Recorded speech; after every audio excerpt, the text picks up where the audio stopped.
Let's try. Were we on Y1 earlier? That's what we were on, right? Let's go back to Y1.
Back up here. I got about 2 minutes before I come on the air. Where you at?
Well, good evening and welcome into Bishop Carroll Family Stadium as we get you set for week number 3 of the high school football season.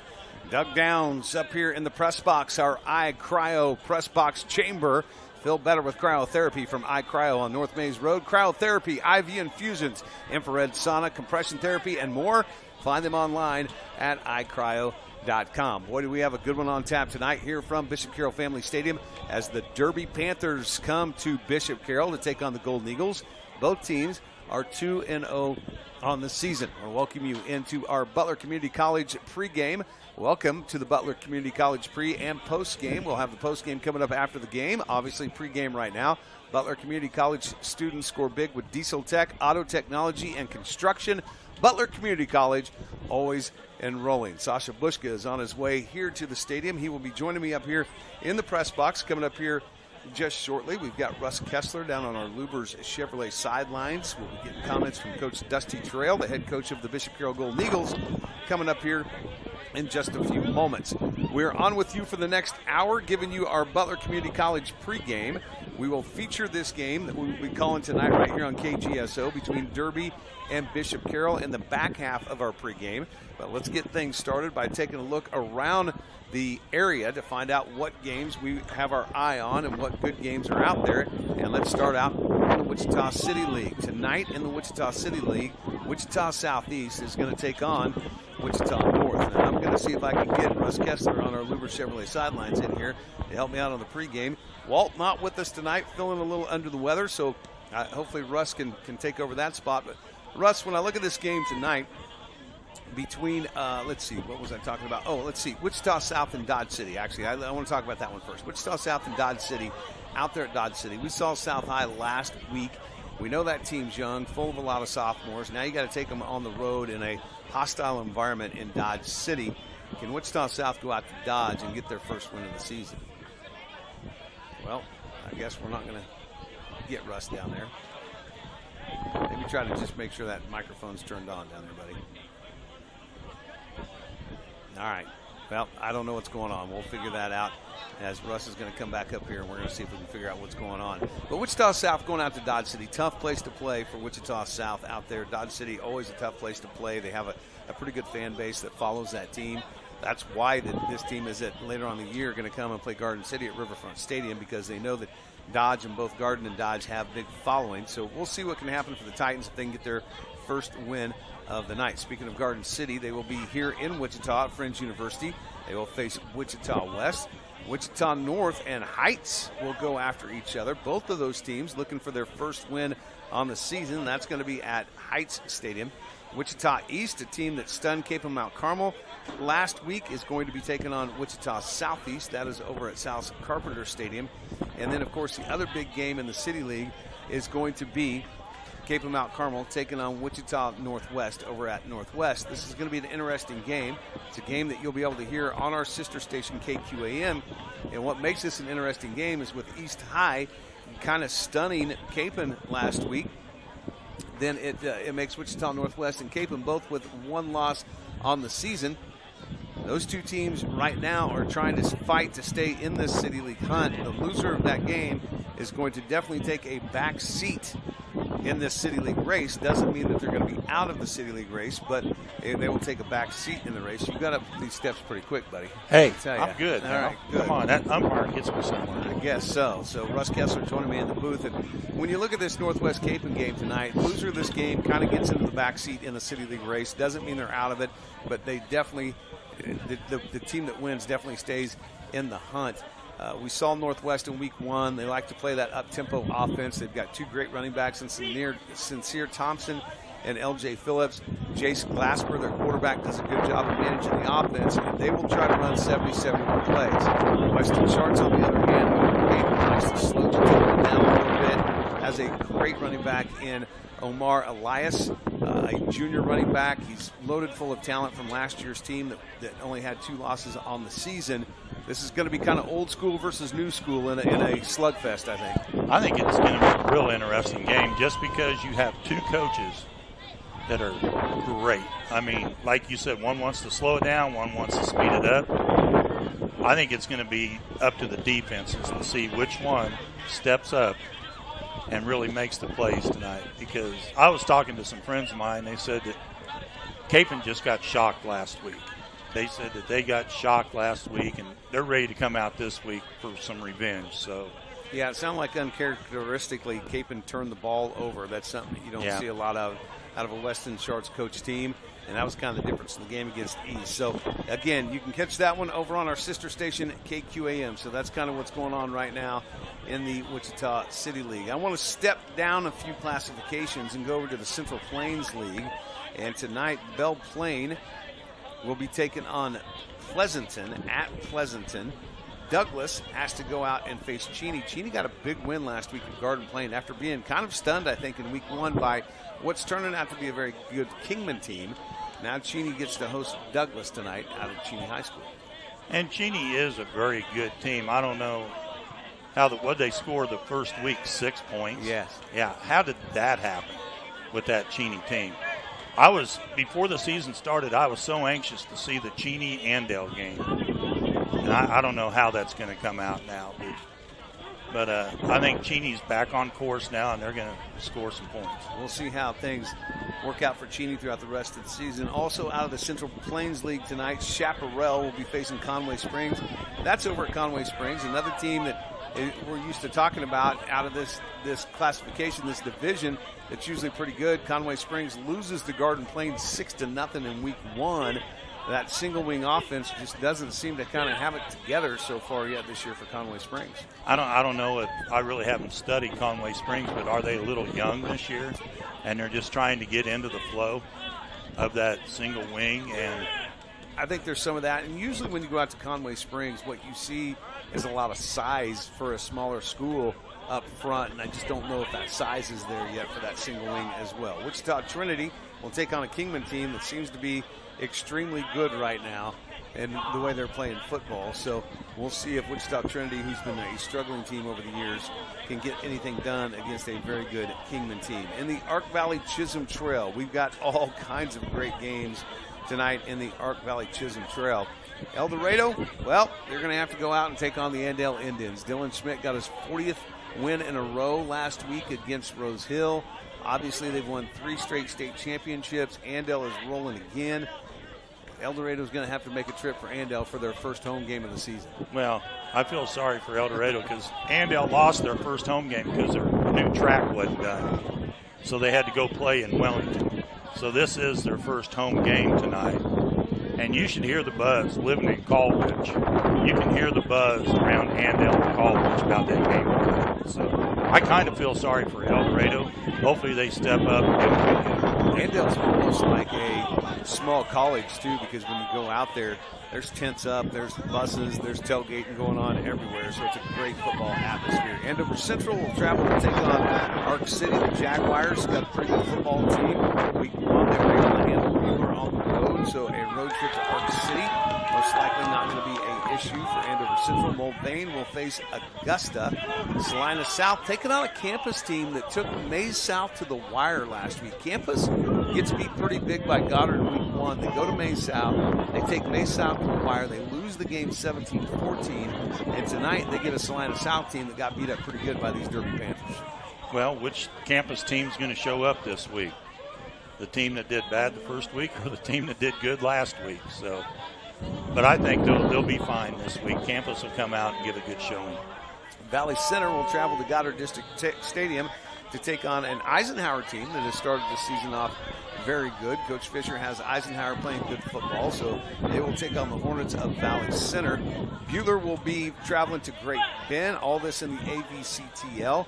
McPherson to Junction City. I want to keep my eye on this game. It's at Junction City. Next week, Junction City comes right here to Bishop Carroll Family Stadium. And this is a big step up because Junction City plays in Class 6A, McPherson in 4A. So McPherson maybe taking a page out of a Bishop Miege playbook during the regular season and saying, hey, we want to make sure we're ready for the playoffs. We're going to step up and play a couple classifications ahead of us. And I love what McPherson's doing there. You know, let's go up. It's like Bishop Carroll going up playing 6A. You know, playing the top of the line Derby team. Let's play some football. Let's go out and see what we have and see where we can improve. Yeah, I like that as well, too. I like the guts by McPherson to take on that game. Newton will travel to take on Mays. Mays right now kind of the talk of Class 5A, obviously with Avery Johnson and all the weapons they have over there. Newton has struggled over the years. Circle will travel to take on Winfield. Clearwater will head to Rose Hill. Emporia to Salina Central. Goddard has to go to Andover now. Goddard and Tommy Beeson's team off to a good start, 2-0 after not winning the game last year.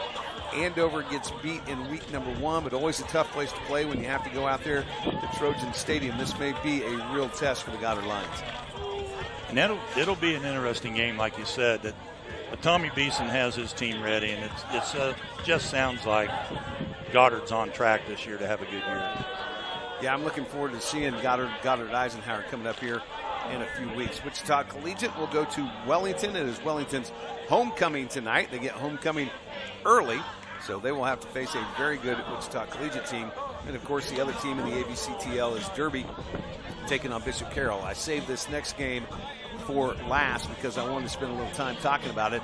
And we have Coach Brett Pfeiffer from the May-South Mavericks as our pregame interview. We'll bring that to you right after our first time out here on our Butler Community College pregame. But, Russ, tonight May-South travels to Gowan Stadium to take on Hutch. We know the history of Hutch football. Coach Vernon was around a lot of that history when it was happening. He came back as the head coach. May-South off to a great start. They were able to beat Andover in week 1 soundly. Last week struggled a little bit against campus, but did get the win. Hutch 2-0 on the season. Hutch is now down in 5A, so this becomes a classification game in what is already a very stacked up, tough 5A. And I think this is going to be a tough game for the Mavericks. I think the Mavericks have the talent to go up to Hutch and win, but I bet you this game plays tight all night long. Yeah, and like you said, the tradition up at Hutch is so good up there, and they're gonna come out and give May-South all they've got tonight just to try to prove a point, go to 3-0 in 5A. Yeah, Hutch wants to stay in this race with May-South, Bishop Carroll, some of these schools that are out there that right now are still undefeated in that class.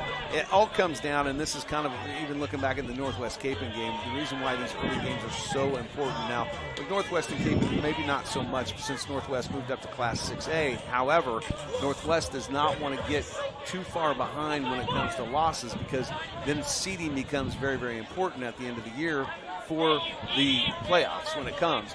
Tonight, May-South, Hutch facing each other. One team is going to keep themselves on track to be able to get a pretty good seed. We saw last year with Bishop Carroll, they lost the last game of the season to East. Probably would have been a 2 or 3 seed had they won that game. They would fall all the way down to a 6 seed. If you get kind of in that 6-7 seed, your week number 2 game becomes very, very difficult. So very, very big game tonight for May-South. Yeah, it's going to be a good game. And shoot, I'm sounding like our Texas guy now. That's going to be a good game. Oh, Danny stuck his Danny.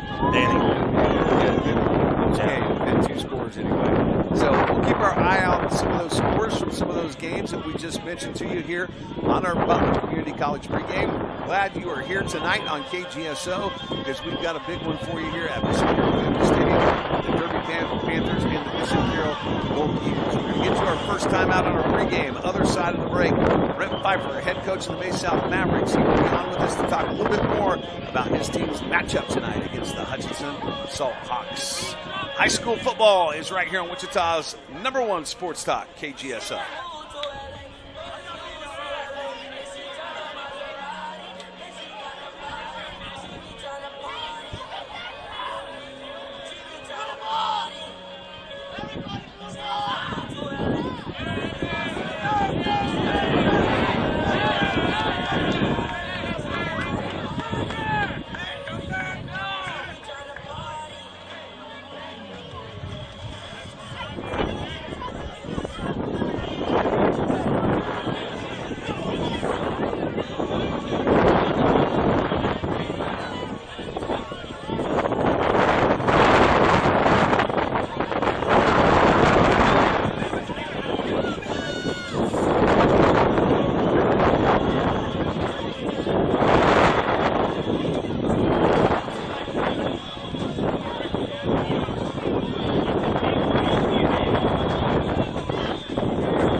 Try to talk to me.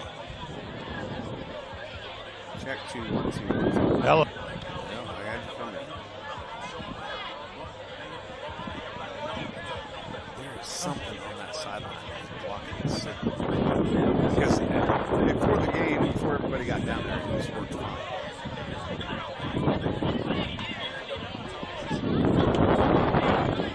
I don't know, man. I just don't know what the hell is blocking the signal. All right, try it again. That's a test. There you go. There you go. About to. Nope. There you go. Can you hear me now? Yeah, I got you right there. That's weird. There is something on that sideline that's blocking our signal. Couldn't be the TV. No. I don't know. Can you pull Dusty over here by the track? I'll try. Well, see, now you're good. Still good. Still. Yep. Hello. Yep. Hello. Good. Hello. Good. Come in, Berlin. You're good. Hello. Walk out towards the side. Hello. There you go. Right there. I walk backwards. You're right there. You're good. Can you hear me now? Yep. That's good. Right there. How about that? Where's Dusty at? I don't know. Oh, he's out in the middle. Yeah, so you're good right there. I'm going to go tell Dusty he's going to have to come over to the side. Yeah. But I've got you right there. Good. Can you still get me now? Yeah. I'm getting a lot of static. I'm good right here. Mike's clear. Yeah. All right.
doing? Talk to me in the mic.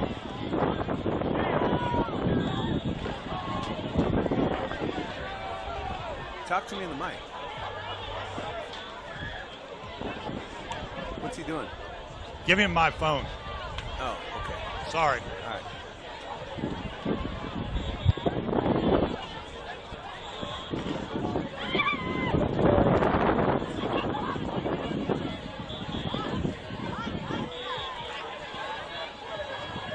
I wanted to have that in case we lose each other. Right now, you've been good. Okay. Is your headset, you want to change the channel on the headset again? Try another channel? No, we're fine here. Okay. Just going to come over to the sideline. Just don't shut that mic off at all. I'll control everything from up here. Okay.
And welcome back into Bishop Carroll Family Stadium tonight for a big matchup. It's an ABCTL team and the Derby Panthers coming to take on a team out of the City League and the Bishop Carroll Golden Eagles.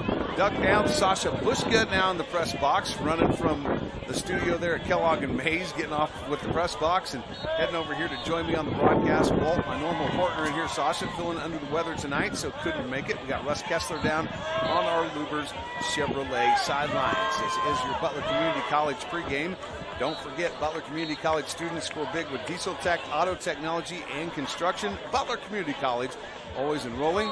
I know you've had a busy afternoon here, kind of wrapping up a show and getting over here to join me. Certainly appreciate you coming over and hanging out with me tonight, and you've got a good one to see. Yeah, absolutely. I'm super excited to be here. The show was fun, but this is going to be the highlight of the day right here, watching some big-time high school football. It's about as competitive as you can get in the state of Kansas, this game tonight between Derby and Carroll. And the atmosphere here is already looking pretty incredible. I just rolled up, obviously coming over from the show. The parking lot is completely filled. There is not a space available in the entire lot, so should be a really fun, good crowd tonight. Carroll provides a fairly large visitor side for people to sit on, and I think Derby's going to do a good job of utilizing it. Well, that's on me. I should have done a better job of telling Tyler Frazier rather than the AD here. I would be showing up a little bit late, and could he reserve a parking space for you? And I'll be honest with you, I just forgot to do it. So I'm sorry you had to walk a few blocks to get here. That's no worries. I needed the walk. and the people at the casket were very nice letting me in. So at least one thing went really well on the way in. I tell you what, I've been looking forward to this game every single year. It's amazing. These two teams have played each other a total of 7 times. This series dates back to 1966 when they played for the very first time. This latest series has been going since 2016. Unfortunately for the Bishop Carroll Golden Eagles, they have yet to be able to win in this contest against Derby. Played a couple of very tight games in 2017. This was a 54-45 game. In fact, that is the most total points that has ever been scored in this contest between these two teams. The one that probably stands out the most to me, though, was down in Derby back in 2019. The Golden Eagles lost the game 21-0. So when you just hear that score, it doesn't sound like much of a game. But Bishop Carroll had opportunities in that game. They had a couple of fumbles in that game that they coughed up as they were deep into Derby territory. And Derby got out big in that game, 14-0, early in the first quarter, and it ends in a 21-0 game. So it was a great defensive game. It was a great game, and even though the Golden Eagles came out on the bottom side of that 2019 game really stands out to me as one of the biggest matchups we've had. Yeah, I mean, it's interesting because you just alluded to 2 separate games there. One, 100 points scored, and the other one only 21 points scored. So you just don't know exactly what you're going to get. Both teams obviously have very good offenses, but they have great staffs that can prepare and slow down good offenses as well. So that'll be an interesting thing to see as this game progresses, which team's defense comes out and can kind of put the clamps on the other team's offense going into the game. In the last 2 years these two teams have played, they have been very tight games. In 2020, Derby won this game 35-21, and then last year, the past 2 games. I know that you did the coaches show for me Tuesday from Two Brothers Barbecue on West Central. You had both Brandon Clark and Dusty Trail there, and both of those guys are very complimentary of each other. They get together during the summertime. They work out together. The two teams get together and work out, and both of them talk about how important this game is early on to their squads because they get tested early and they know things they need to work on for the rest of the season. Yeah, absolutely. Just from being at that coaches show, neither coach is, and this is typical in coaches' fashion in season, but they both know they have a lot of things to improve on as the season goes along, and they've found out a few things through the first couple of weeks, but they're both going to find out a lot more tonight. Especially, they both had tough week 1 matchups. Derby came out on the bottom side of theirs, so that gives them a little bit more motivation coming into this. They don't want to fall to 1 and 2. But both teams are going to find out a lot about their teams too. Yeah, there's no doubt. This is always a good barometer game. And like you said, both teams start out in week 1 with big matchups. Bishop Carroll has already been able to has already been able to take care of a tough team in the City League, Wichita Northwest, in week number 1, a game they had to come from behind big in winning. And that shows Dusty Trail that his team is never going to give up. They're always going to have that fight in them, and that they've got the athletes to go up against a very quality opponent like Northwest and make that comeback and win the game. Yeah, absolutely. I mean, you want to see the toughness and to tenacity throughout the season, and coming out week one and getting a victory like that bodes well for when you get in a tight spot later in the season, because you know it's going to happen as the season progresses, and it could happen tonight. And after being down, I believe 31-9 in that Northwest game, if they fall down by a couple scores early in this game, they won't feel like they're out of it. They'll feel like they have a chance any game moving forward the rest of the season. Yeah, there's no doubt about it. Let's take a little bit deeper look inside of this Derby offense.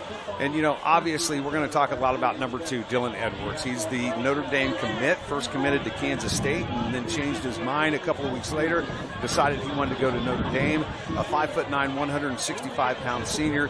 He's just electric when he has the football in his hands. And one thing Derby likes to do is they like to spread the field and get Dylan Edwards with that speed and that elusiveness on the edge. That's something Jim Nance knows they're going to do, the defensive coordinator for Bishop Carroll. He knows his guys have to be disciplined. They have to trust each other. I heard them talk about that a lot during the coaches show, and they've got to really make sure that Dylan Edwards doesn't get the edge, because if you have to, as a defensive back, go one-on-one with him, chances are you're not going to win that battle. Yeah, and you know that Dusty Trail's been preaching that trust yourself, because during the coaches show, or trust each other, rather, because during the coaches show, that's what the players kept talking about a lot. So whatever the players are talking about, that's what the coaches are preaching. I saw the first half of that Derby Manhattan game, and Dylan Edwards was a major factor and had a couple of big runs, but there's a few times where they ran some plays that were a little bit slow to develop, and Manhattan was able to use penetration to blow up some of those plays and create losses of yards. So that's something that Bishop Carroll maybe can hang their hat on tonight, if they have plays that are slow to develop, penetration, and getting a hit on him in the backfield before he gets out of the field. And Bishop Carroll, this Golden Eagle defense, has a couple of guys on the edge that can get that. One that stands out is Walt Gray, the 6'4", 215-pound senior. He has been fantastic so far this season in getting in the backfield and being disruptive. He is a guy that's got a big wingspan. He's quick off the ball. So if Walt Gray can get that penetration and not let those slow development plays happen, it could wreak havoc on this Derby offense. Brock Zerger is their quarterback. He is a 6', 175-pound senior. On the season so far, throwing the football, Brock is 8 of 19, 119 yards, 2 touchdowns. He has a 59.5 per game average. He does rush the football as well. He's carried it 15 times for 120 yards, 2 touchdowns, averages 8 yards per carry. So a little bit of a dual threat there. Probably don't want Brock to run as much as being able to sit back and throw the football. But when they run that spread option, Brock Zerger is going to be forced, because of the way I think Bishop Carroll and this defense is going to try to take Dylan Edwards away. He's going to be forced to try to run the ball, and that's when you have to have Carter Morris, Cash Ungles, and Michael Nance, the linebackers, really flow and shut that down. Yeah, absolutely. And Brock Zerger ends up with some running lanes because of all the attention that's being paid to Dylan Edwards. So he's going to have to be effective doing that as the game goes along. But it'll be up to the linebackers to stop it. Let's go down to our Lubers Chevrolet sidelines. Russ Kessler standing by with head coach Dusty Trail. Well, and I think we're losing Russ already. Well, I tell you what, Russ, it's just crazy that, everything works great until it's time for us to need it to work, and we're not going to be able to get that. I was hoping maybe we could catch some comments from head coach Dusty Trail, but we continue to struggle with wireless technology. It's kind of crazy, because in all these years of doing high school football, I've never had this kind of challenges with wire technology, and all of a sudden 5G comes into play on cell phones. They take up a bunch of frequencies, and it works 1 minute, and then the next minute we get nothing. Yeah, sometimes there's unintended consequences with advancements, but hopefully we get them working later on in the game. But nonetheless, Derby's doing their little punt that they do before they go in and getting huddled up. So it's getting closer and closer to game time here. On the defensive side for the Derby Panthers, a name you're going to hear us call quite a bit is going to be Miles Wash. He is one heck of a linebacker. He's a 5'10", 205-pound senior. He's been playing inside of this Derby defense for a long, long time. He's got a nose for the football. He knows how to get to where the football is at. And Miles Wash will be one guy that we'll talk about a lot. Mason Hopper from the defensive end position, and LaShawn Davis from his nose guard spot. Also, a couple of guys that this offensive line for Bishop Carroll is definitely going to have to handle. Yeah, absolutely. Derby's always going to have good size up front, so that'll be interesting, the battle in the trenches and how Carroll's offensive line puts up against that. On the offensive side of things for the Golden Eagles, a little bit of a change at the starting quarterback position. Jackson King will get the start, the 6'3", 180-pound junior. You talk about dual threat. Jackson King, Sasha, is probably one of the fastest quarterbacks I've seen in a very, very long time. He hits the hole quick, and when he gets in the open field, there's not a lot of people that can run him down. He's rushed the football on this young season 20 times, 229 yards, 3 touchdowns. He averages 11.5 yards per carry when he rushes the football. But when he does have to throw it, he's been efficient. Hadn't had to throw it a lot of times. He's only put the ball in the air 16 times. He's shared time with Zach Stevens. He's completed 11 passes for 168 yards and scored a couple of scores as well. So a nice, big 6'3", 6'4" junior playing quarterback tonight for the Golden Eagles. Yeah, and when Carroll's most effective, a lot of times they do have that dual threat quarterback that can slash in the run game when they run those zone reads or the run pass options. And 11.5 yards to carry, that's ripping off a first down every time he runs the ball. And, of course, Jackson King has some nice targets that he will go to, none bigger than Tate Blasey. Tate Blasey is on path to have a great senior season. Why not? He had a great junior season. Blasey, 10 catches on the season, 186 yards, 2 touchdowns. Tate averages 18.6 yards every time he gets the football in his hands. So that's going to be a favorite target for Jackson King. And, of course, Luke Holthusen tonight. He's caught 9 passes for 68 yards on the season. Also Josh Helton, who hasn't gotten too involved so far in the passing game. Does a nice job blocking on the edge for the double dual threat at the tailback position between Derek Breeze and Thomas Georges. So a lot of offensive weapons for this Bishop Carroll Golden Eagle team. Yeah, and it's going to be pick through poison for the Derby defense, and Carroll's going to try to get as many of those guys involved as possible, I'm sure. I think this game is going to be won, even though both sides have great skilled position players. I think this game is going to really be won in the trenches. Bishop Carroll has a nice offensive line, and Hank Purvis, Matthew Robin, Camden Hudspeth, Nathan Barrientos, and Jacob Racine. A couple of big seniors, are all seniors except for Purvis on that offensive line, so a lot of experience right there. Got nice size up front. They'll go up against the 3-4 defense that Derby will put out there. In the trenches, this game is going to be extremely important.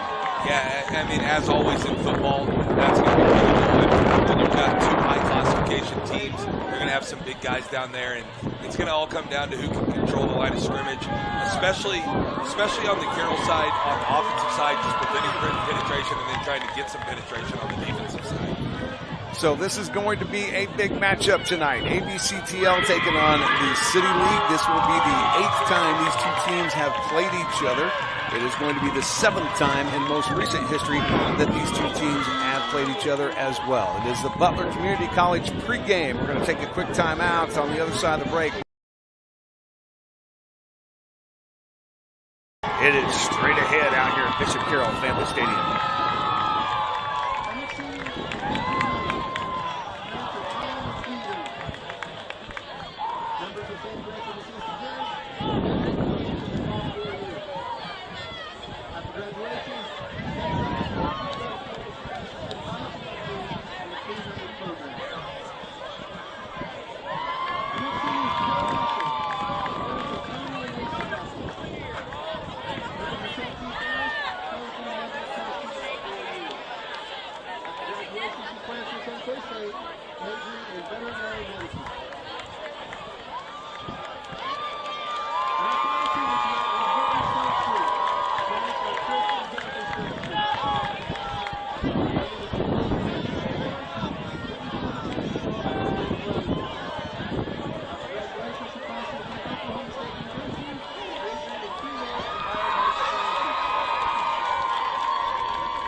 And welcome back to Bishop Carroll Family Stadium. We are going to catch a portion of our national anthem with the Bishop Carroll Marching Band.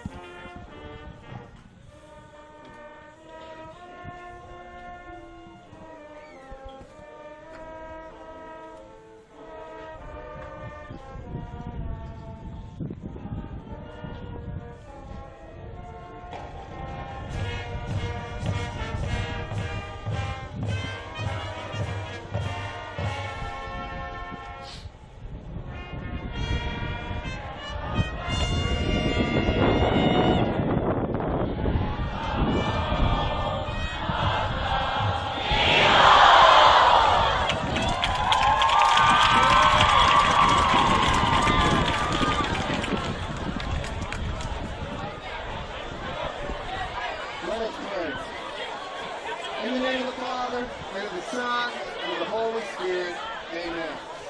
Strong and faithful God, as we come together for this contest, we ask you to bless these athletes. Keep them safe from injury and harm, instill in them respect for each other, and reward them for their perseverance. Bless also the families and friends gathered here with a true sense of community. May we all run the race so as to win, and come to the rewards of your kingdom where you live and reign forever and ever. Amen. Our Lady of the Immaculate Conception, patroness of the Diocese of Wichita, pray for us. In the name of the Father, That's one thing I always love about coming out and doing these games at Bishop Carroll. You get the national anthem by this wonderful band, and then followed up by a great prayer by the Father out here, and it gets everybody fired up, man. Very exciting amen there. Yeah, you get that every week as well. We got a packed house out here tonight at Bishop Carroll Family Stadium. Derby always travels well, brings a nice crowd. Still got a lot of fans streaming in, going on that visitor side, and it is pretty much packed from end to end here on the Bishop Carroll Golden Eagle side. Let's get to tonight's Luber Chevrolet keys to the game. And for me, Sasha, the keys to the game are going to be all about what happens in the trenches. Touched on a little bit during the last segment during our Butler Community College pregame, but it's going to be all about, can this senior-led offensive line for Bishop Carroll finally take care of business in the trenches against this three-man front, which means you're going to have guys get out and get on linebackers. You need to find out where number 44, Miles Wash, is, the linebacker for Derby. Make sure you get a hat on him if they can, and Bishop Carroll can use Derek Brees and Thomas George's and Jackson King's legs to set themselves up in a third and short, third and medium situation, drive the football down the field. I think that goes a long ways to a Golden Eagle win. Yeah, it looks like just from looking at the rosters and the sizes, from a size perspective, Carroll's O-line will be in good shape. The question will be whether they're athletic enough to get out on those linebackers and the mobility factor and combat the quickness of the defensive line of Derby as well. And then another big key to this game for me is so far in the first 2 weeks of the season, this Golden Eagle offense has been perfect and not turning the football over. Now tonight they're going to face competition probably very similar to what they had in week 1 when they played Northwest. Got to make sure you protect the football, hang on to that football. Against the 3-4 front on defense, you're going to have linebackers who are going to be quick, they'll be swiping at it. So hang on to the football. Do not give Derby a short field because you've turned the ball over. Yeah, I mean, turnover margin is always critical in any football game, but against Derby and their offense, if you give them a short field, you're probably asking for trouble. Russ Kessler is up in the box since we've been having some problems with our wireless technology. So you have the Luber Chevrolet headsets on tonight as we go through the keys of the game, and you're going to join us up here in the box for probably mostly the duration of this game. When I look at Derby and what they need to do to continue their win streak against Bishop Carroll, they obviously are going to rely very highly on Dylan Edwards. But I think a big key to the game for them is Brock Zerger, their quarterback, is going to have probably his best game so far. Well, I was talking to Coach Trell before we came up, and I asked him, I said, what is your plan on stopping Mr. Edwards tonight? And he said, Russ, we have to contain him. We have to get into the backfield and not let him get going. Plus, we have to get the outsides to make him go up the middle. We cannot let him get outside. I don't think that you stop Dylan Edwards. What you want Dylan Edwards not to do is beat you with big plays. And we've seen that in this game. We've seen it when he's return punts or kickoffs. We've seen it when he's been on the offensive side. So for Jim Nance in this defense, you just can't let Dylan Edwards have that big play that's going to beat you. And I think that's another huge key to this game. And for the defense for the Bishop Carroll Golden Eagles, a big key to me is they've been good at takeaways. They've had 2 interceptions in 2 games. First one in Northwest was a pick 6 that really turned that game around and gave Bishop Carroll a lot of the momentum for their comeback.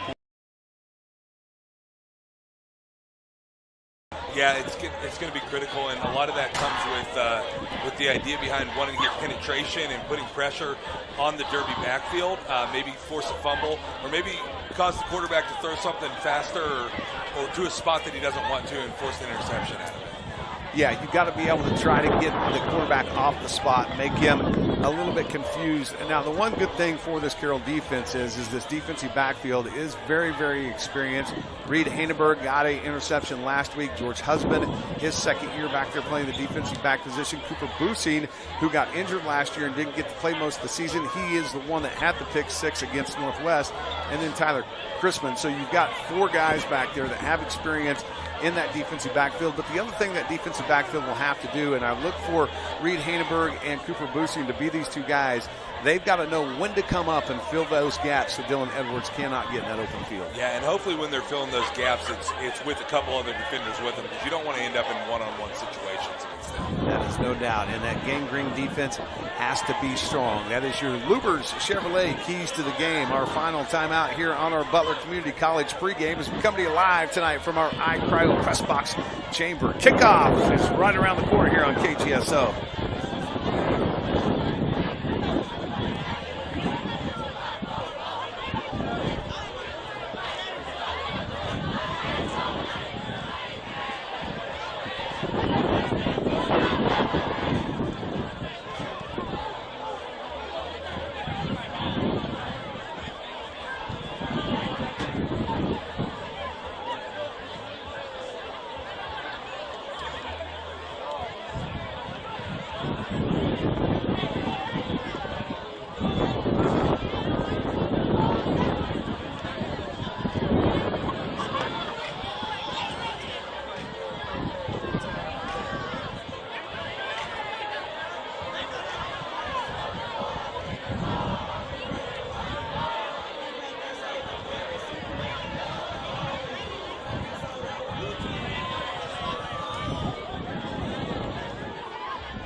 And welcome back out to Bishop Carroll Family Stadium as we get set to bring this one to you, and a big kickoff coming up here in about 7 minutes between the Derby Panthers and the Bishop Carroll Golden Eagles. We're still waiting for both teams to come out of their locker rooms and get this one underway. This has been one of the most anticipated matchups we have all year long.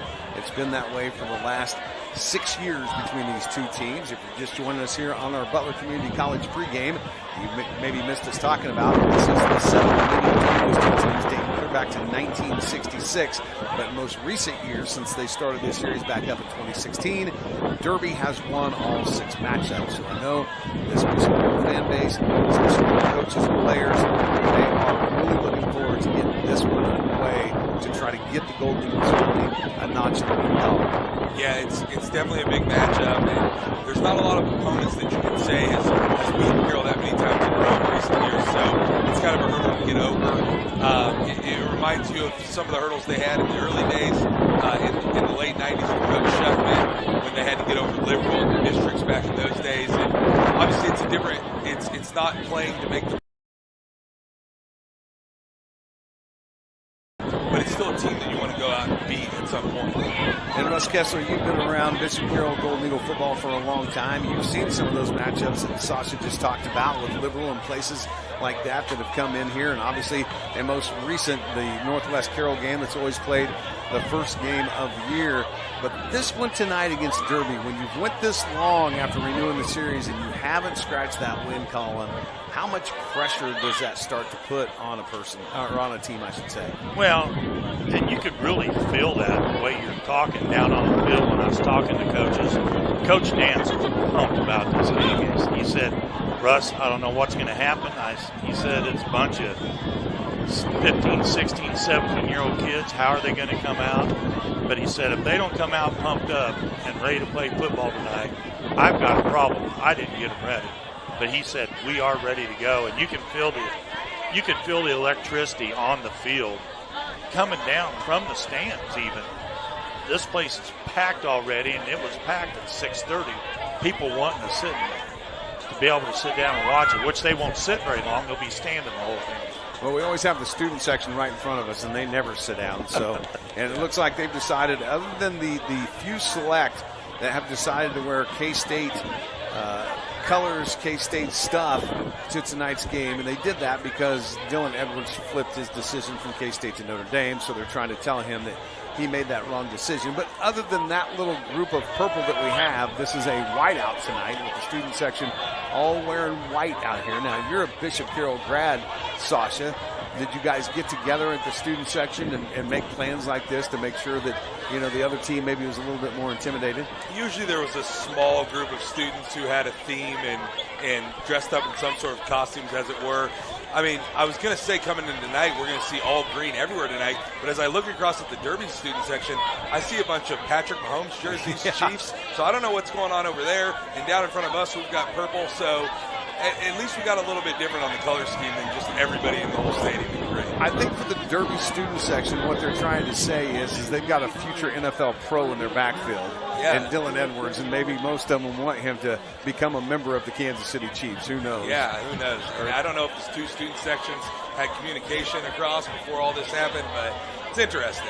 It's a fun rivalry, there's no doubt about it. Let me give you some starting lineups here. I'm going to give you the Bishop Carroll offense going up against that Derby defense. The visiting team tonight, the Derby Panthers, run a 3-4 defense, and they will start out with, at the left defensive end spot, Mason Hopper, a 5'10", 185-pound junior. Deshaun Davis will anchor that three-man front at the nose position. He is 6'1", 240-pound senior. Samuel Same will take over that other defensive end spot on the right side, 6'4", 205 senior. They'll run with 4 linebackers. Roman Bowden, a 5'10", 180-pound senior, will play an outside backer. DJ Spring, a 5'11", 185-pound senior, will play in the inside. Right next to him will be a guy that we'll talk about a lot tonight, Miles Wash, a 5'10", 205-pound senior. Wash family has been around the Derby program for a long time. His older brother, Lim, was a starting quarterback for the Derby Panthers. On the other outside linebacker position, it is Garrett Honshell, who is a 5'11", 175-pound senior. In the defensive backfield, Mari Geddes, a 5'9", 155-pound senior, will play the left corner. At the safety position, Mason Madrigal, a 5'10",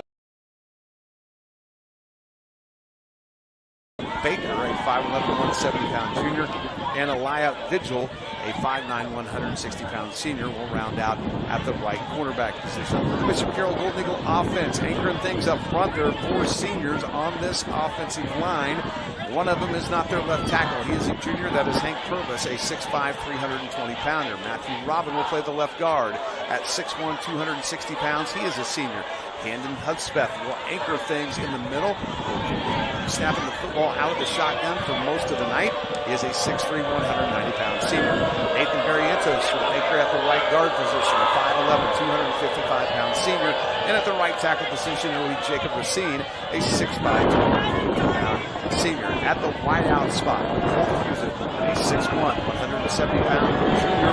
Braxton Martin will get some playing time. Tate Blasey will start at the other wide receiver position at 6'1", 170 pounds. Josh Helton will run at both the tight end and the slot position at 6'1". He is a 175-pound senior. At the tight end, it will be Ethan Schrant, a 6'2", 190-pound sophomore.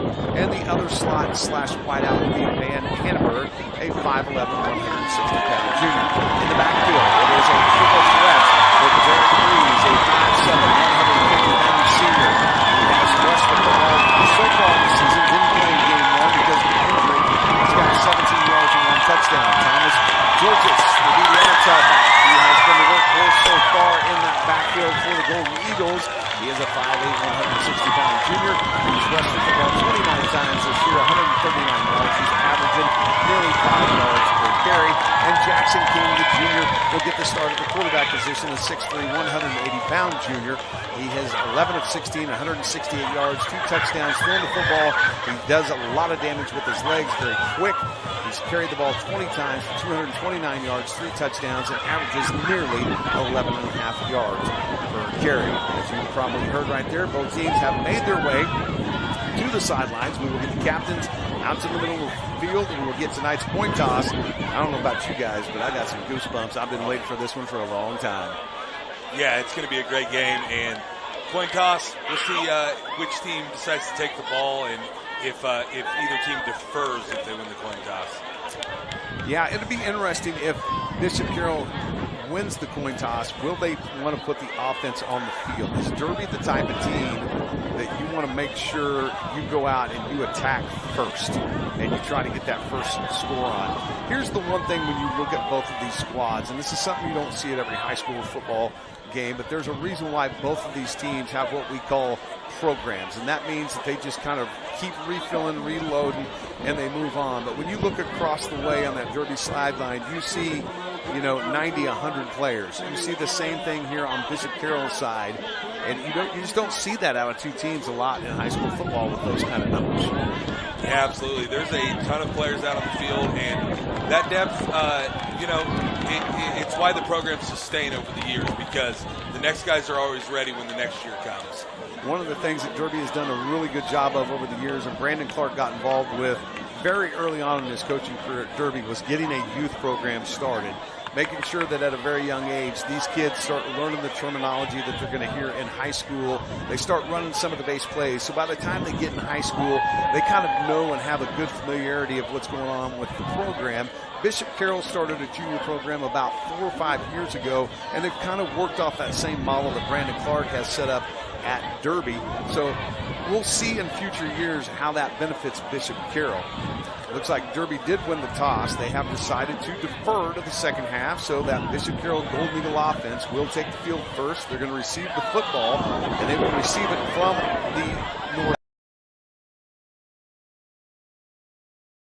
Now, Derby comes in here tonight. They're wearing some road whites with green numbers and black pants, plain white helmets. Bishop Carroll in their home green and gold. They've got on those green tops with a little gold accent on the shoulders. There's gold pants, gold numbers, and of course the golden domes with the C right in the middle of it. So the kickoff return team set up Bishop Carroll. Tate Blasey returns.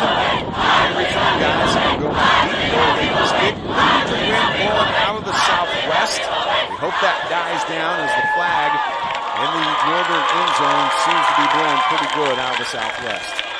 Yeah, it'll be interesting if which team's going to put the ball up in the air more. They're both teams that have quarterbacks that are dual threats, but they also are going to pass the ball some. Derby probably a little less than Carroll, so Carroll might want this win to die down a little bit as the game gets started. The kicker for Derby, Grady Jessup. He has been kicking now for a couple of years. A good kicker, but this wind is at his back. I almost anticipate if he doesn't kick it across the field, and we'll find out if he's going to put it on the exit in the center of the field or if it'll line up on a hash. I almost expect this thing to carry into the end zone, and that offense with 80 yards of field turf in front of them when they take their first snap. One thing I know Derby wants to do, because Brandon Clark talked about it, they want to limit the number of times that Tate Blasey gets the football in his hands, and that could be right here on a kick return since he's one of the deep guys. Yeah, I was gonna ask if what you thought about that. Obviously, Tate Blasey's a big threat back there, so kicking it into the end zone could be a good strategy for them for sure. So we'll see what the Derby Panthers decide to do. There's still a minute on the scoreboard, and I've never understood this after we do the coin toss and everything. Why are we waiting the minute? Let's just take the thing to 12 and let's get this one going. Everybody's been here for a long time. Tailgating's been going on, all kinds of fun things here at Bishop Carroll Family Stadium. Russ Kessler, what do you think? Are you ready to go? That's rock and roll, baby. This is going to be fun. Like you said, we've all got goosebumps up here in anticipation of this game. Let's have some fun. So, both teams out on the field, they're just waiting to get the scoreboard set up so we can get this thing going. And it is on 12. They stopped it at 35 seconds, so we saved about a half a minute there. All right, I think we're about ready. We've got both teams out. We've got both teams ready to go here. Derby again will be kicking from left to right or from south to north. They will have the advantage of the wind right here. And here's one of the reasons why it stopped is this is a TV game. And now as I look here at the 20 to my left, we've got the TV timeout official over here. And I forgot this game was on TV. And that's why there's a little bit of a delay of getting this thing underway. We are starting about 5 minutes later than what we would normally kick this thing off, which means you're going to have to hustle back to the studio again to get there by a good, decent time to get the statewide scoreboard show on. Get back over there. It's back and forth. But there's going to be a lot of good games going on across the state, so I'm excited to get everyone those scores later on. Welcome to football season at KGSO. Yeah, absolutely. We'll give you a break tomorrow. All right, fair enough. Going to the state fair. All right, football is going to be lined up at the far hash. As Jessup puts his foot into it. This is going to carry into the end zone. Tate will field it over on the far end zone, but in high school football, when it carries into the end zone, it automatically comes out to the 20-yard line. All right, so we're ready to get this one finally underway. Bishop Carroll and Derby. This will be meeting number 8 between these two teams, meeting number 7 in the most recent series. Jackson King tonight will get the start. It's the first time the junior has actually started in either one of the games or either of the 3 games. And he is going to step in there in that position at quarterback. He will be in the shotgun. He'll work out of a 3-receiver set, 2 off to his right, 1 off to the left. Derek Breeze, the tailback, goes in motion. King wants to run on a quarterback draw. That Derby defense right there to stack him up. Maybe a couple on the play. He'll get it out to the 22-yard line and bring up a 2nd down and 8. Yeah, designed run coming right out of the chute, showing that they're not going to be afraid to run the quarterback tonight. Good pressure by those linebackers, being able to come up and fill. Make some stops right off the bat. LeSean Davis from the nose, able to get in there. We'll work out of a 3-receiver set with a slot guy here to the near side. King wants to throw, goes right, passes, batted up. Boy, almost tipped off. Jackson King had to really play defense as a big defensive end. Got his hands up, batted it. That was Garrett Honshell. He usually plays outside linebacker. He stepped up on the line of scrimmage, batted the ball almost to himself, which could have been disastrous. And Jackson King wouldn't have had a heads-up play right there. That would have been a pick 6. Yeah, Jackson King did a really nice job of batting that back down as it came down. Derby was playing it as a fumble, but it was an incomplete pass. 3rd down and 8 from their own 22. 3 receivers off to the right, the wide side of the field. 1 here on the near side, single coverage. King drops back. Looking over the middle of the field, has a guy, couldn't haul it in. tried to hit Derek Breeze out of the backfield. Receivers were covered up. Defensive backfield did a nice job on all 4 wideouts. One of the back out of the backfield falls incomplete, and it's a 3-and-out for the Golden Eagles as they'll have to pump the football away. Yeah, playing the field position game here. Dylan Edwards will step back here along with Demare Baker to receive this punt. They will stand at about their own 44-yard line. Kick is away. It is a high kick, kicking away from everybody. It takes a bounce at the 49, and then a favorable bounce over onto the Bishop Carroll Golden Eagles side of the field for the Panthers. So the Derby Panthers are going to start in Eagle territory at the 49-yard line. Brock Zerger, the 6', 175-pound senior, will lead this team out on the field at the quarterback position, and obviously Dylan Edwards at the tailback. Yeah, Derby getting their first possession of the game in positive territory to start. One of those short fields that we know Carroll wanted to avoid early on. So here we go. 2 receivers and a slot guy off to the right, the wide side of the field, football on the far hash. Edwards gets the handoff and pops in the backfield. Dylan Edwards is going to be a drop for a loss. And that's the kind of penetration that this defense needs as the Golden Eagles, as Carter Morris came in, filled the gap, and it's a 2-yard loss on the play. A little bit of an interesting thing here. Brock Zerger, I had him as number 12. That's what Brandon Clark sent us. He's wearing number 7 tonight as quarterback. So Zerger with 2 slot guys and 2 receivers split off to both sides on a 2nd down and 12. Wants to throw, comes this side. Pass is caught here in the flat and then buried. And it is a reception by Trayvon Rose, a senior. 2 catches on the season for 50 yards. Got to pick up positive yards. We'll give him 7 on the play. And we'll bring up an all-important 3rd down up to the 42-yard line. We will work quickly. They'll go with the trip set top side. Football near side. 1 receiver set here on the near. Edwards flanked off to the left of Zerger as he now checks things at the sidelines on a 3rd down and about 3 to go. First possession of the football game for the Derby Panthers. Zerger moves and shifts Edwards off to the right. Edwards goes in motion, and now we've got a late flag, and I think we've got a delay again. No, the play clock still had some time on it. So they're saying this Bishop Carroll Golden Eagle crowd is able to get into the ear and cause a false start. And Sasha, that's the kind of things that you don't want to do, especially on a 3rd down if you're Derby. Yeah, absolutely. They turn a 3rd and 3, very manageable, into a tougher play where they might have to throw it. And Bishop Carroll crowd gets one early over on the Derby offense. And you know the Bishop Carroll Golden Eagle crowd had some influence because the coaches all turned around and kind of gave a little bit of an applause to this crowd. They'll stay with that trip set top side, right side of the field. Single receiver set here on the near. Edwards in motion again. Getting pressure from the backside. Hit as he throws, but the pass is caught, and it's going to be good enough for Burwell Construction. 1st down over the middle of the field as Colton Johnson found a spot in the middle of the field wide open, hauled it in at about the 32, and then pushes it up to the 25. It's going to be 1st down for the Derby Panthers. They're going fast. Slot guys, 2 receivers split off to both sides of Zerger. Zerger wants to run the option. Pitch out. Edwards, good blocking on the edge. Edwards is going to trot in for a Derby Panther touchdown. Nice blocking by the slot man on the wide out here on the near edge. And Edwards goes in untouched from 25 yards out. We talked about it during our pregame. You can't allow that to happen. And once he gets one-on-one, he's hard to bring down. Yeah, once he got that pitch, it was kind of good night at that point. He had a lot of room out on the edge there. These slot guys and receivers know what they have in a special running back in Dylan Edwards, and they have been taught how to block on these edges.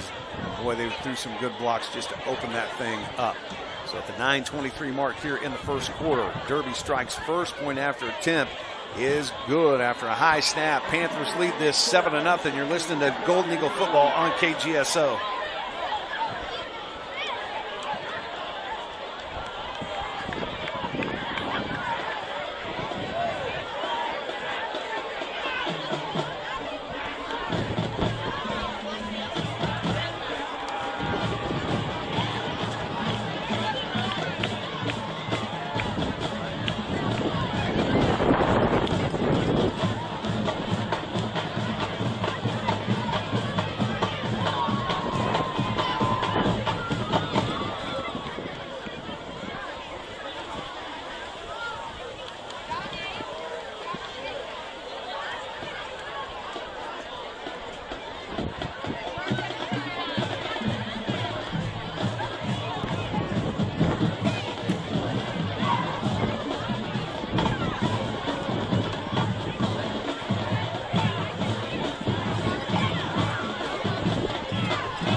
9:23 left to play in the first. Derby strikes on their first possession of the game on a Dylan Edwards 25-yard run. A little option coming near side. He goes in untouched. This is after the Derby Panthers get a penalty to back them up on a 3rd and 8. They pick up a 13-yard pass over the middle to get the first down. One play later, Dylan Edwards is in the end zone. Now, Russ Kessler, you've been with me all year long so far and last year. One thing that the Golden Eagles have been very good about over the last couple of years is when they do get down and they face that adversity early, they usually put together something pretty nice and come back and at least get things even back up and see if they can get that done again. Yeah, the offense is going to have to hold off that front line of Derby because they got in there on him, onto King way too quick.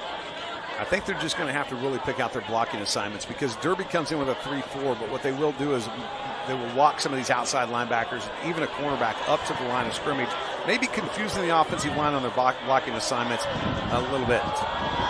Grady Jessup kicks it off. It is a high end-over-end kick. Again, wind at his back, carries this thing into the end zone. So just like last series, the Golden Eagle offense will come out at their own 20. Jackson King will continue on as your quarterback. Derek Reese in the backfield. Thomas Georges, we'll see him tonight as well. One thing so far, 9:23 left to go in the game. It feels like we've seen a lot of action in less than 3 minutes. Both teams are moving real fast. And we knew that both teams would want to run somewhere in that 70 play range. Jackson King, the quarterback.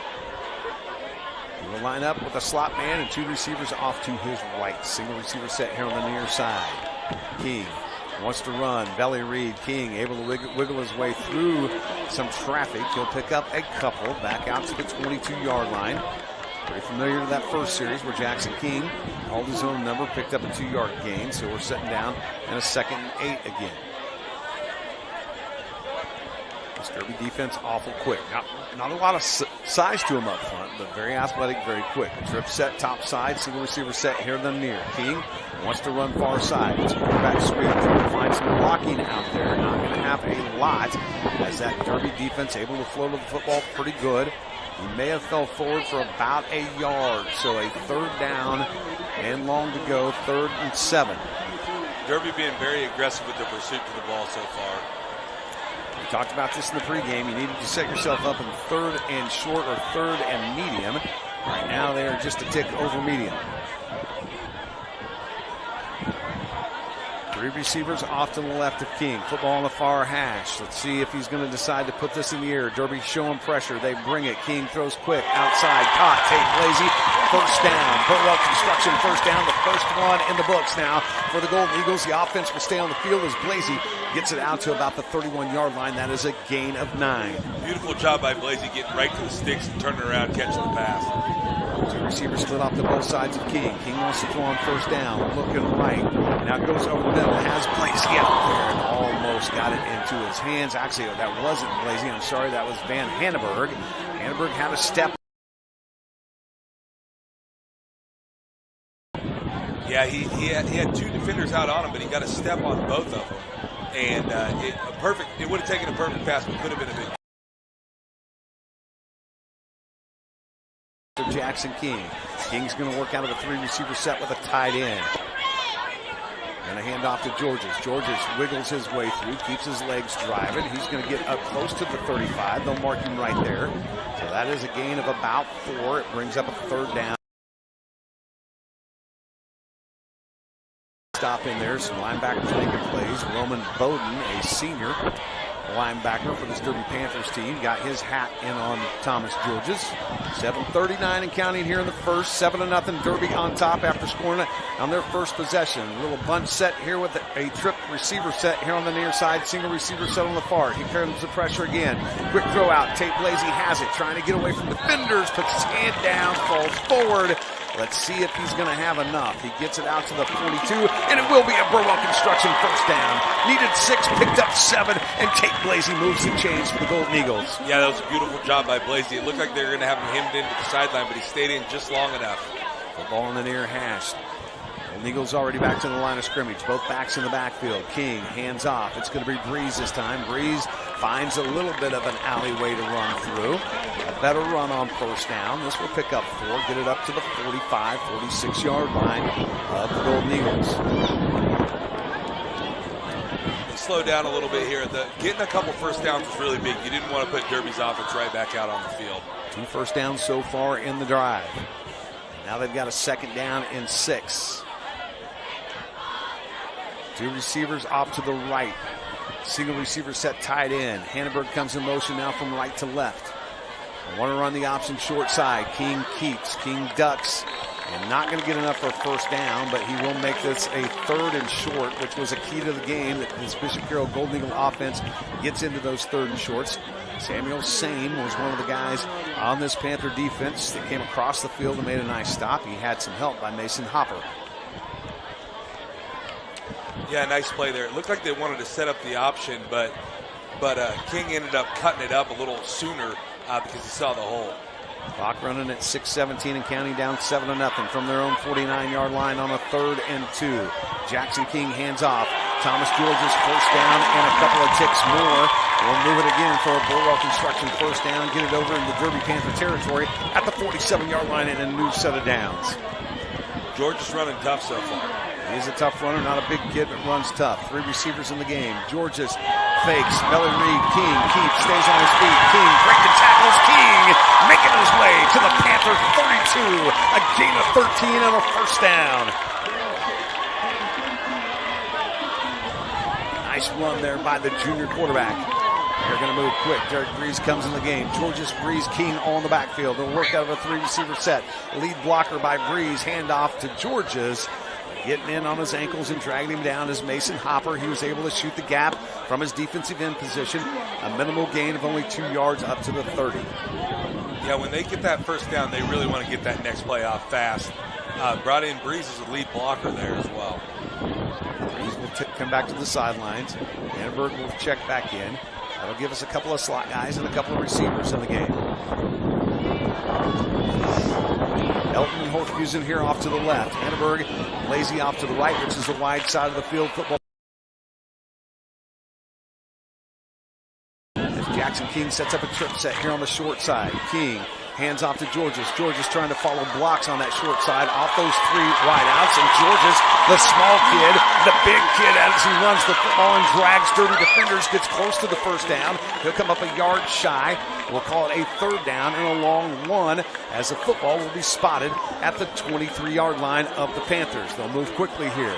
Tight end, 3 receivers. King gives to Georges again. No, keeps. King gets the first down. He gets inside of that Continental Truck Accessory red zone as he slides his way to the 17-yard line. Yeah, on that previous play, Georges really did a nice job. They had outside leverage on him. He spun back to the inside to make that a 3rd and short. 4:23 here in the first. 7-0 Derby on top. The Bishop Carroll Golden Eagles threatening. 2 receivers off to the left of Jackson King. 1 off to the right. It's one-on-one coverage top side.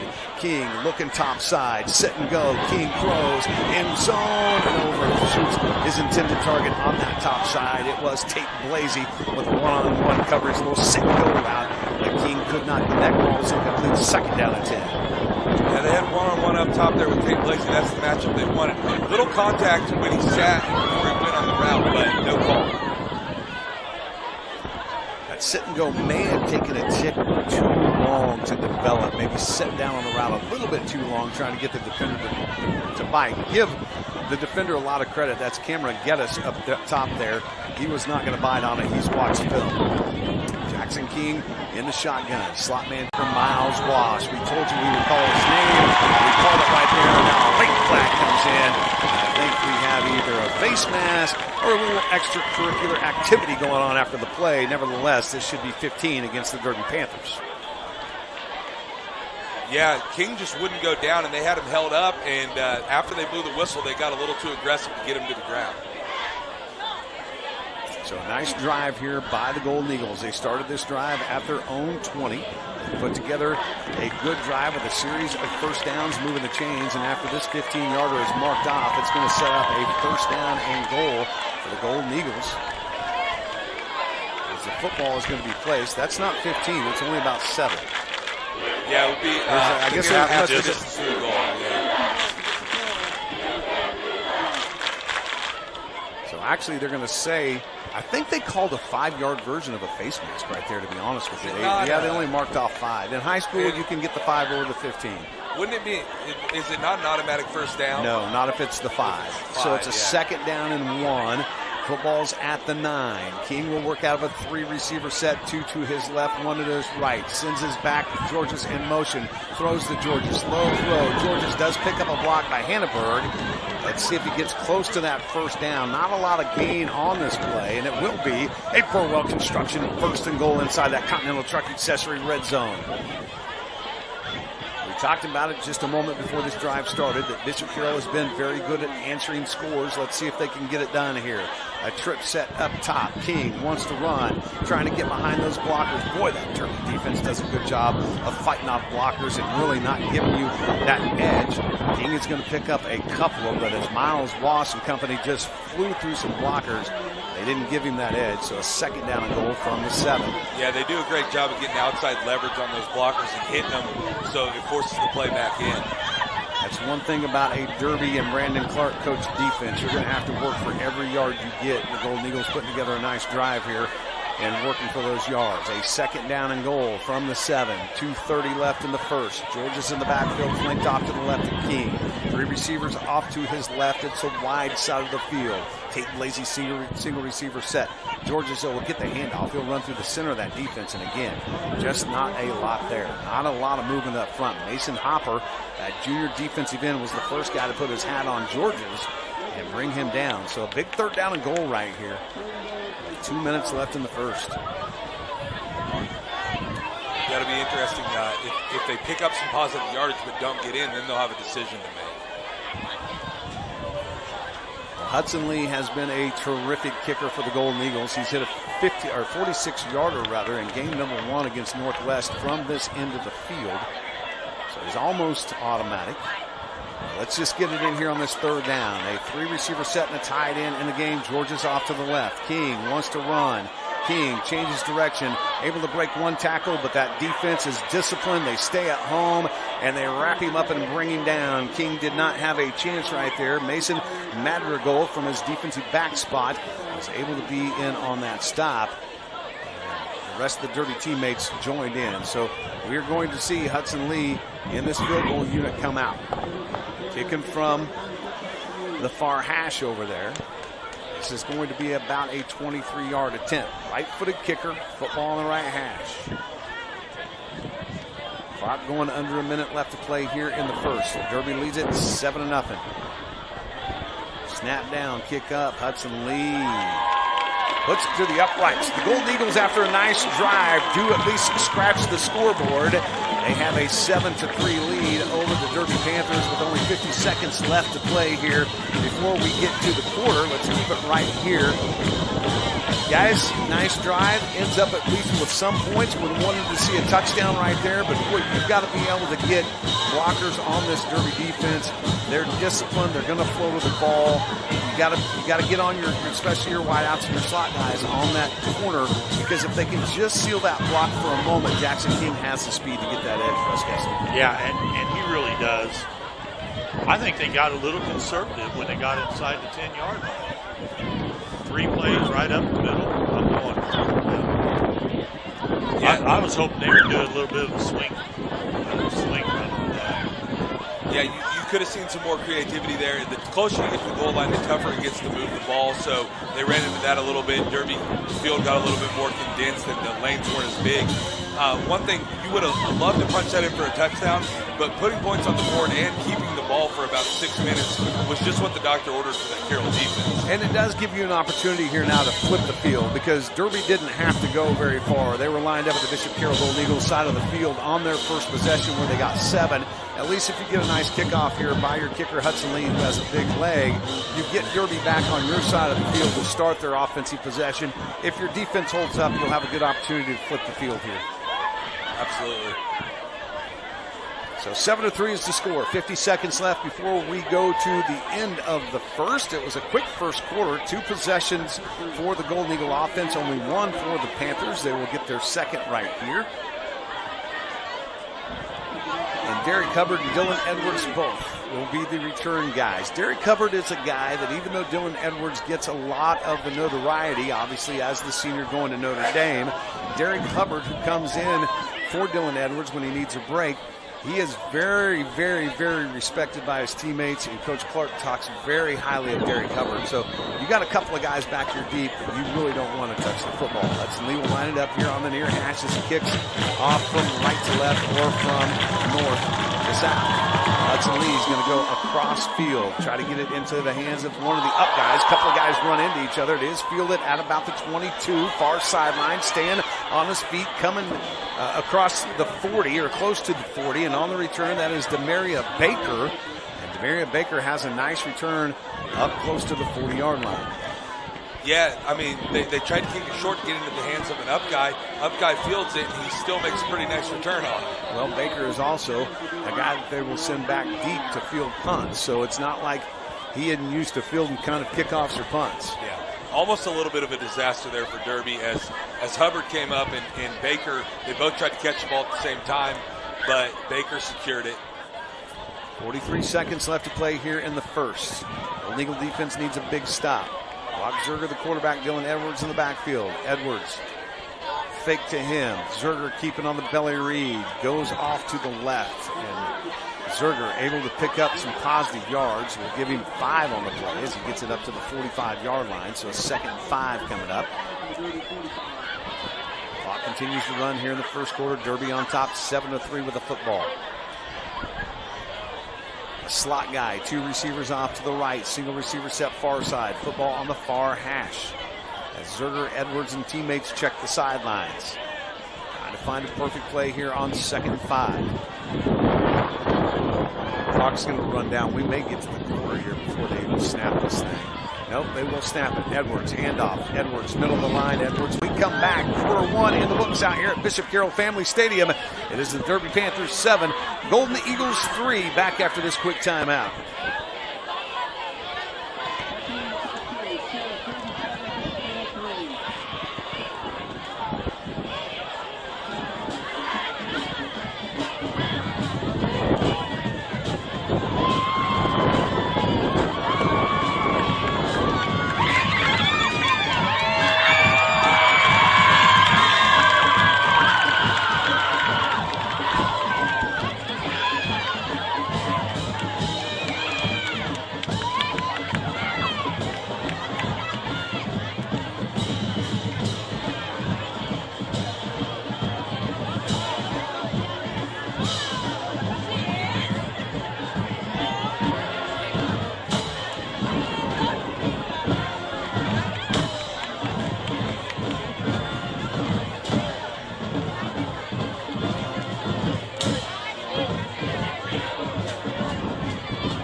Back to Bishop Carroll Family Stadium as we get set for quarter number 2. Derby with the football on a 7-3 lead. They got a 3rd down and about 3 to go. Football is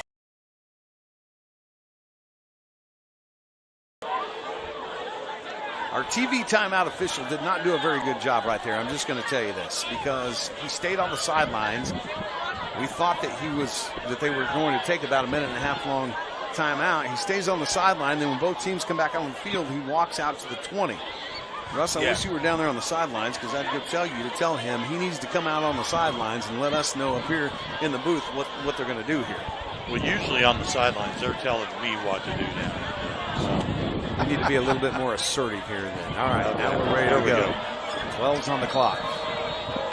3 receivers off to the right. 1 here on the near side. As Derby now moves from right to left. Zerger wants the throw. Goes down the field. Had a wide open man. Overshoots Nate Keener. Keener has only caught 2 passes on the season for 17 yards.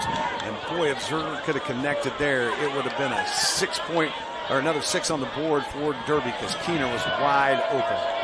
Yeah, and it looks like Derby's leaving their offense on the field. Maybe ran that down the field play because they knew they were going to do that. Good coverage right there. 4th down on the scoreboard. They're saying 3rd down over on the sidelines. This is a 4th and 3. I think we got confused during the timeout on what we need to do here. Now they're saying let's get it changed to 4th down. Slot guy, receiver off to the left. Single receiver set off to the right. 2 backs in the backfield with Zerger. One of those backs, the Notre Dame commit, and Dylan Edwards. 4th down and 3. Gold Eagle defense needs to stand right here. They may just try to bark some signals out and call a quick timeout. Football is still over on the Bishop Carroll Gold Eagle side of the field at the 47.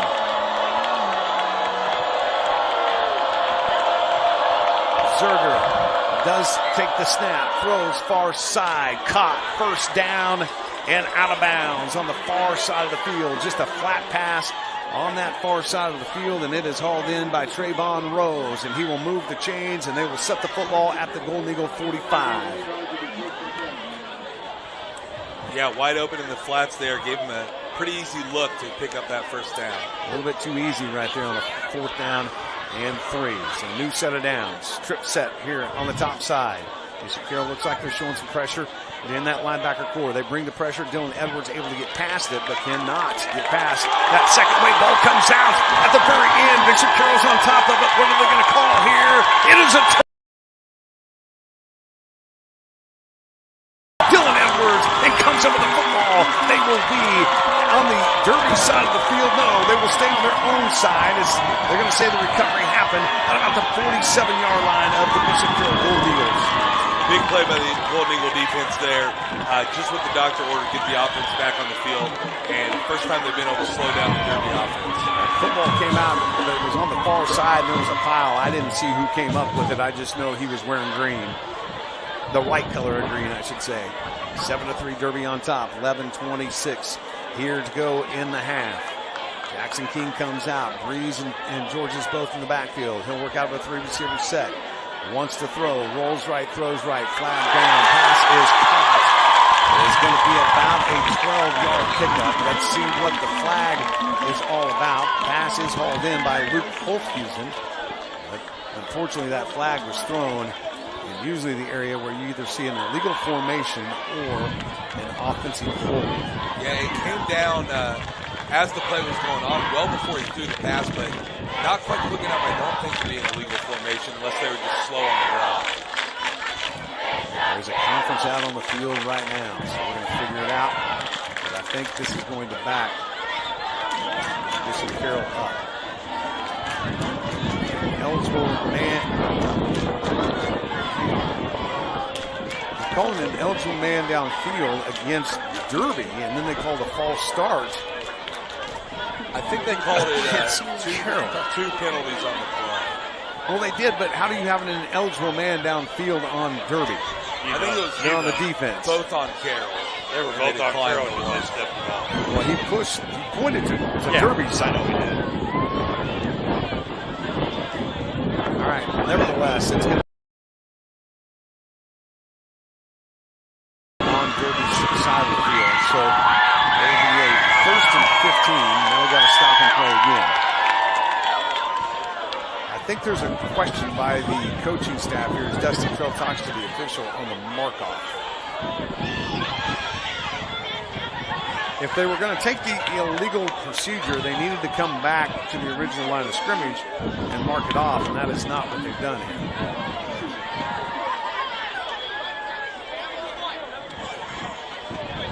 But they're going to leave it right where it's at. So from their own 42, Carroll goes back to work. 11:13 left here in the half. A slot man, 2 receivers out to the right of Jackson King. Football on the far hash as they move from left to right. King wants to keep. King trying to make some damage with his legs. And boy, there's just nothing there for him in those running lanes. And again, it's Lem Wash getting in and making a stop. Lem Wash, they say he's 5'10", 205. Looks a little bit bigger than that. He is just fighting off blockers and not letting Jackson King have those running lanes. 3 receiver set here, top side. Including a slot man. Luke Holfhusen will play the slot.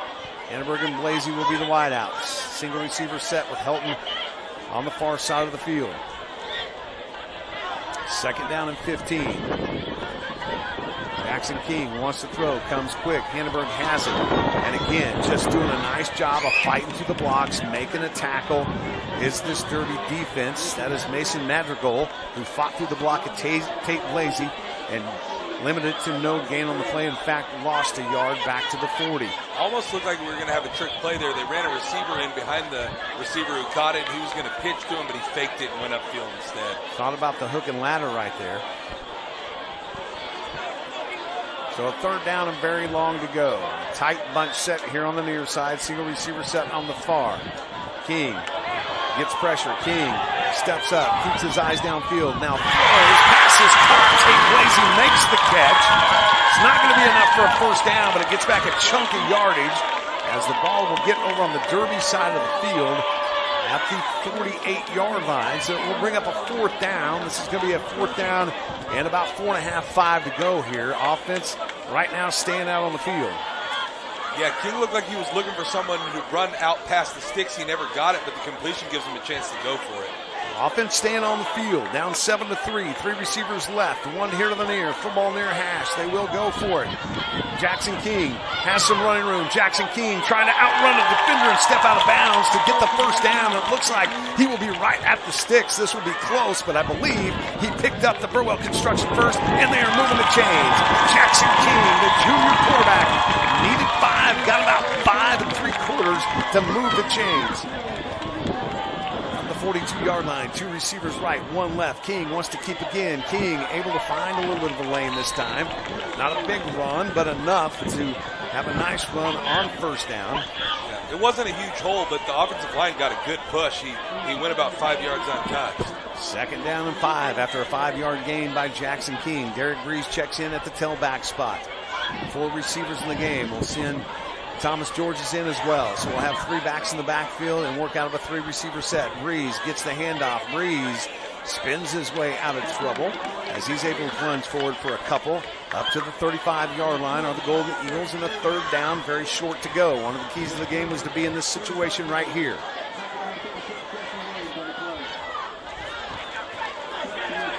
Carroll using a lot of different personnel groupings, subbing in and out. They slow down a little bit here, getting ready for this third down. Carroll down 7-3. Derby scored on their first possession of the game. This is going to be the third possession of the game for Bishop Carroll on a nice drive. Jackson King will work it out of the shotgun.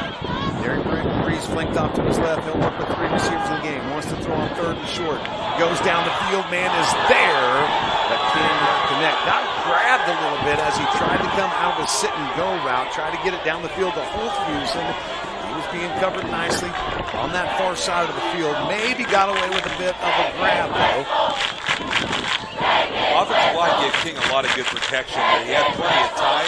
He also probably had a lane around the left to pick up the first down if he wanted it. Decided to go down the field. Lou Virgil was the cornerback over there that might have got away with a grab. So we got another fourth down here on this drive. Golden Eagles are going to try to convert.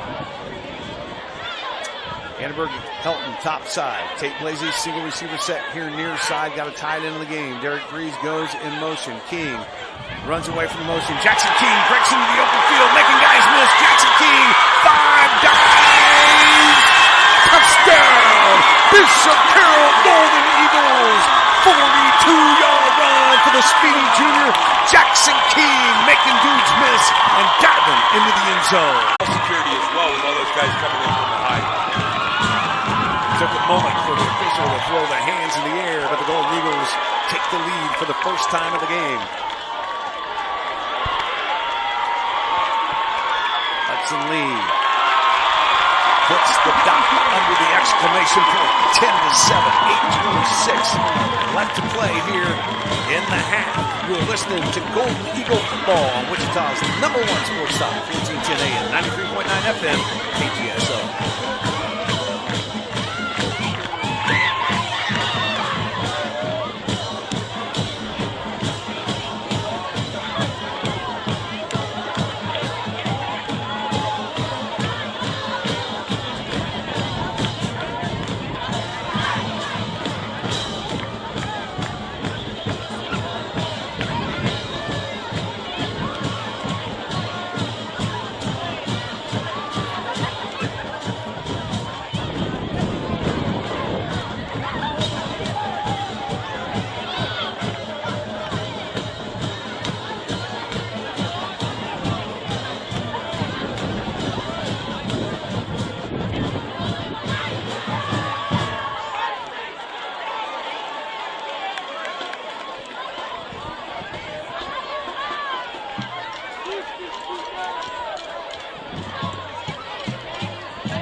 First time in this football game, the Golden Eagles have the lead on their home field after a 42-yard Jackson Key run. 10-7. They lead the Derby Panthers. They're going to get set to kick off here as Hudson Lee is going to line it up here from the near hash. Going to bring somebody up to hold the ball. Wind still blowing pretty good on that southwest. Hudson, big right foot goes into it. This is going to carry into the end zone. Maybe go through the goal post and in. Yeah, that was a big kick. I was going to say, if we had time before we came on, they did the pooch kick last time, kicking with the wind. They'll probably try to kick it over into the end zone, and he put the exclamation point on. I still think that when that happens, we should get at least 2 points out of it. Give them 3. Come on. Oh, well, we saw it in the Northwest game. Apparently, you have to make a fair catch first. Yeah. And then be able to do it. All right. Rock Zerger. Dylan Edwards and company back out on the field. Full receiver set. Edwards in motion. Right to left. Zerger keeps it. Nope. Zerger grabs the guy forward and throws that first down marker. That's over 29. Come up a couple of yards shy. The gravity of Dylan Edwards there. The defense was key.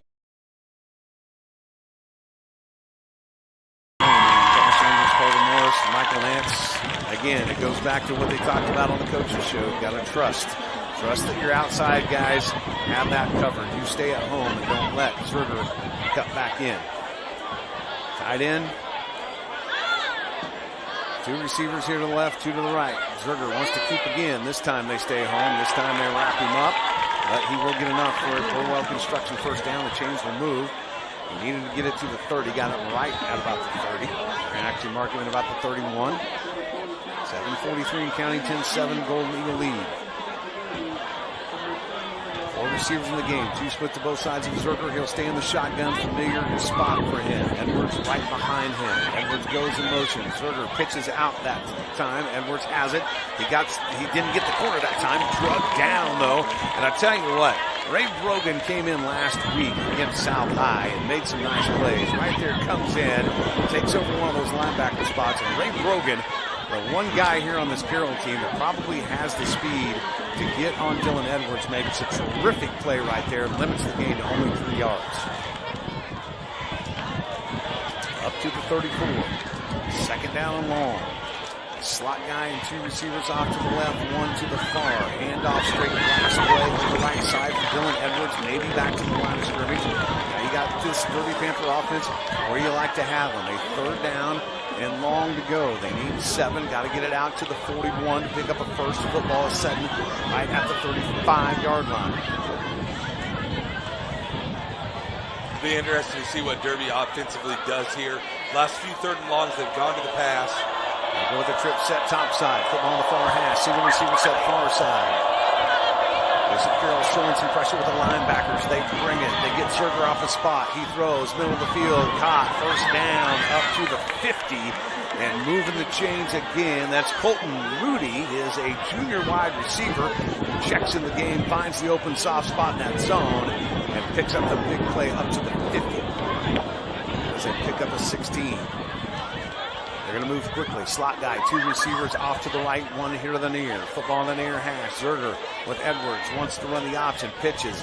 Edwards cannot get away from Walt Gray as Walt Gray gets him around the ankles and drops him for a 1-yard loss back to the 49. That was an incredible play by Gray. Open field tackle. If Edwards gets past him, then you're dealing with one of those one-on-one situations in the open field. We talked about in our Luber Chevrolet keys to the game in our pregame that Walt Gray would be big on that defensive end. Needed him to continue to play big. He's had 2 nice games.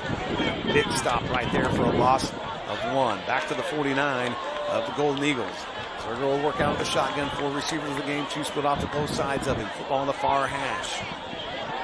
Zerger wants to throw. Walt Gray back there, but Zerger finds the open man again, and that is going to be, again, hauling in that pass, Colton Rudy. And it's a big gain, cleared down to the Bishop Carroll Golden Eagle 30. Yeah, Derby hasn't done it a lot, but when they drive back to pass, they've got a lot of receivers running open. 21 yards on the play, right over the middle of the field. Edwards with a blast play, and he's going to run right into the hands this time of George Husband. Husband, who plays defensive back, played up tight that time and drops Edwards again for a 1-yard loss. So looks like the same movie. Let's hope it's not a rerun here. Second down and 11. 4:40 and counting here in the half. 10-7, Bishop Carroll on top from the Golden Eagle 31. A 4-receiver set for Zerger. Left trip set off to his left, which is the wide side of the field with the football on the far hash. Single receiver coverage over on the far side. Trayvon Bowles on that far side with some one-on-one coverage. The Eagles in a 3-4 here. Zerger wants to pass. Zerger gets pressure, gets the ball away, but cannot make the connection. Nice pressure. Walt Gray just pretty much ate up the left tackle right here and was into the face of Zerger as soon as he dropped back, forced him to throw it early off the spot. A third down and 11 coming up. Yeah, they're getting good pressure on those pass plays. They just got to have the coverage hold up long enough to prevent them from completing passes. That time he threw it over to the sideline and they couldn't get it completed. So big down right here for this Golden Eagle defense. Trip set, top side, wide side, single receiver set, far side, short side. Edwards goes in motion, short side. Zerger rolls short side, goes down the field at the sticks and makes the completion. It will be a first down. Needed 11, picked up 12, got it just inside the front doors of that Continental Truck Accessory red zone to the 19-yard line. Yeah, Trayvon Rose with a nice catch there. 4 minutes left in the half. Derby moving quickly. Edwards has it. Edwards blasts through the line, weaves his way through traffic, has an 8-yard run. As he gets close to the 10, they'll mark him at the 11. A second down and short coming up. So both offenses doing a good job of putting together drives. We thought we would maybe see this out of these high-powered offenses. Edwards flanked out to the left of Zerger. He'll work out on the 4-receiver set. Football far hash. Zerger wants to throw. Comes in zone. Caught it. Couldn't get it into the end zone, though. Came just short. No, they're going to say he did get inside the pylon for the touchdown. Again, Colton Rudy converting a couple of big first downs on this drive and then able to just slide the ball inside the pylon. And it is a touchdown for the Derby Panthers.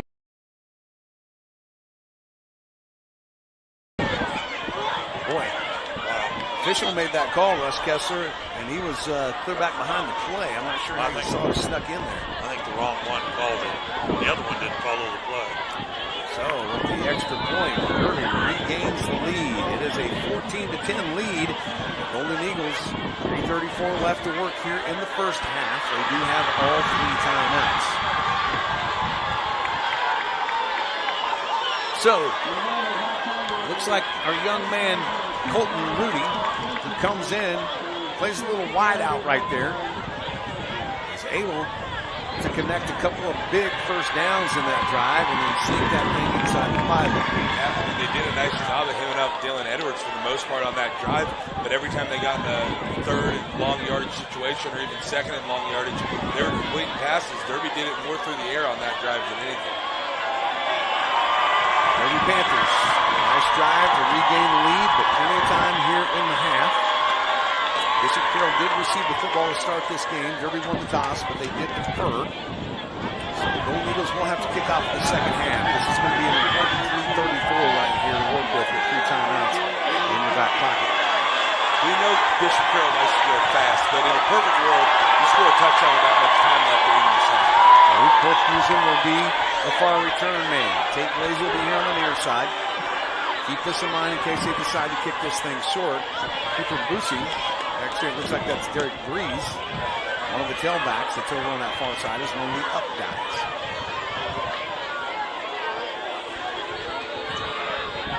Panthers are going to line the football up here on the near hash as they will kick off north to south. It's still going really good out of that southwest. Be kicking Grady Jessup, kicking a little bit into a breeze here. Jessup with the approach, puts his right foot into it, and this should carry out of bounds, and it will. He just pretty much shanked it. Looked like one of my golf shots as it just went completely a shank off to the left.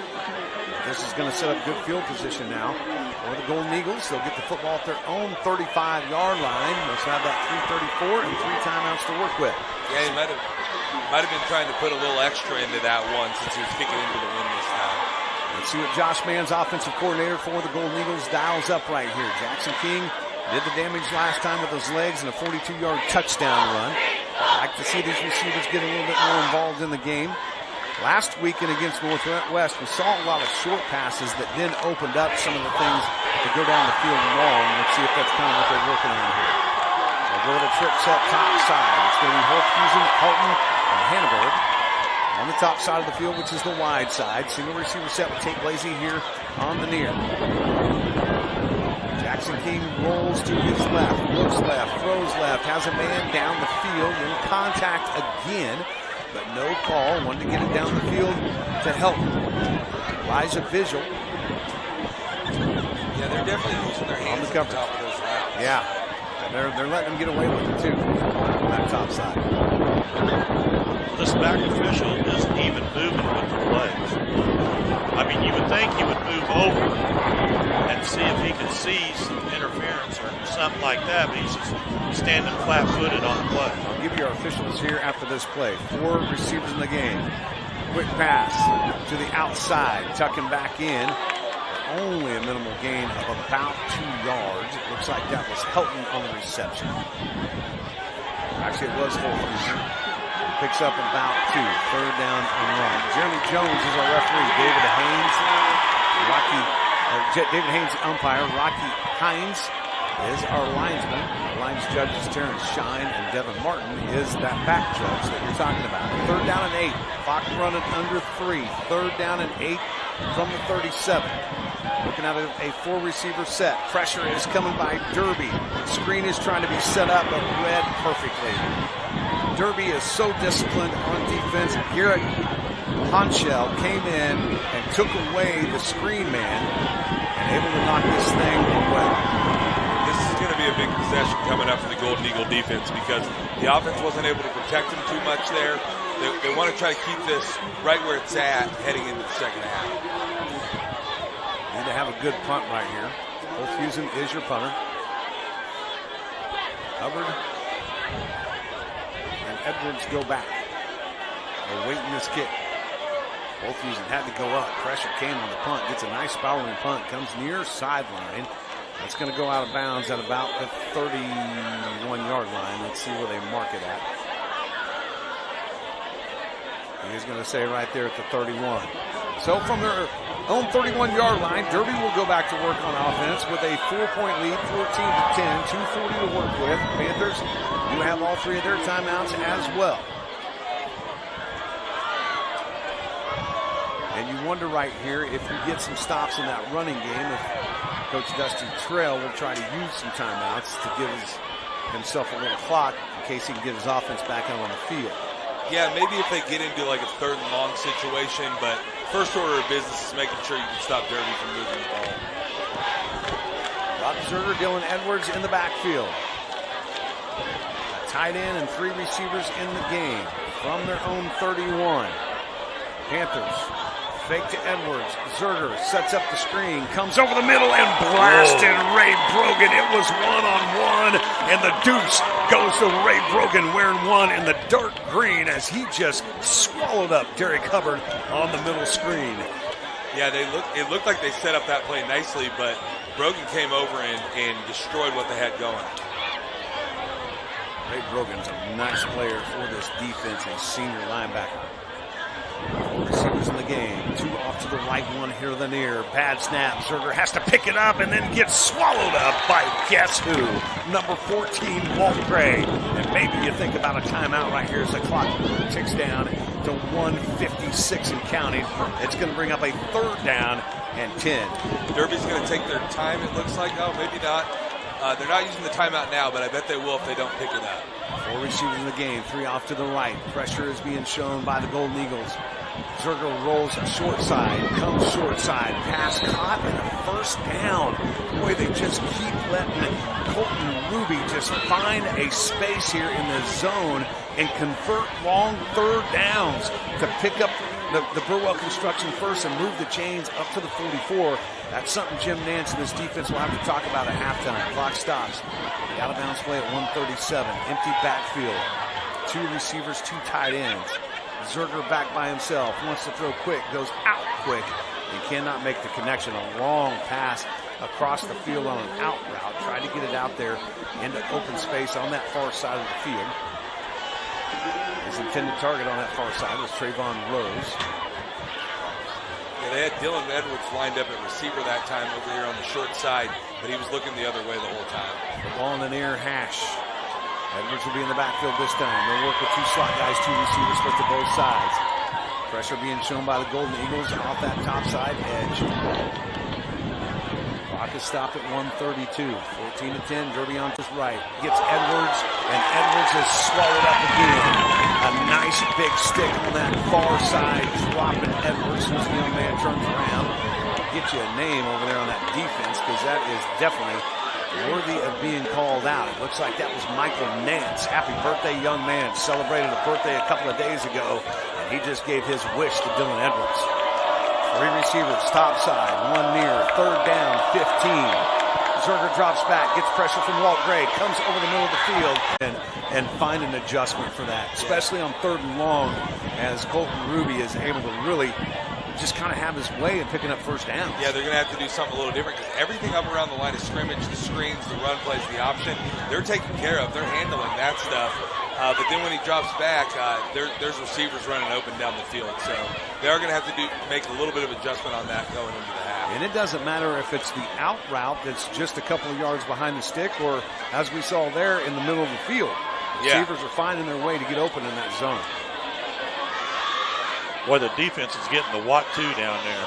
I bet you they are, but Mr. Nance's arms are just wailing. I know that he wants to kind of keep those guys in that zone because you want to protect the edge from Dylan Edwards and have them for run support, but I think that all 4 defensive backs could handle man-to-man coverage on some of these receivers. Especially on 3rd and 15.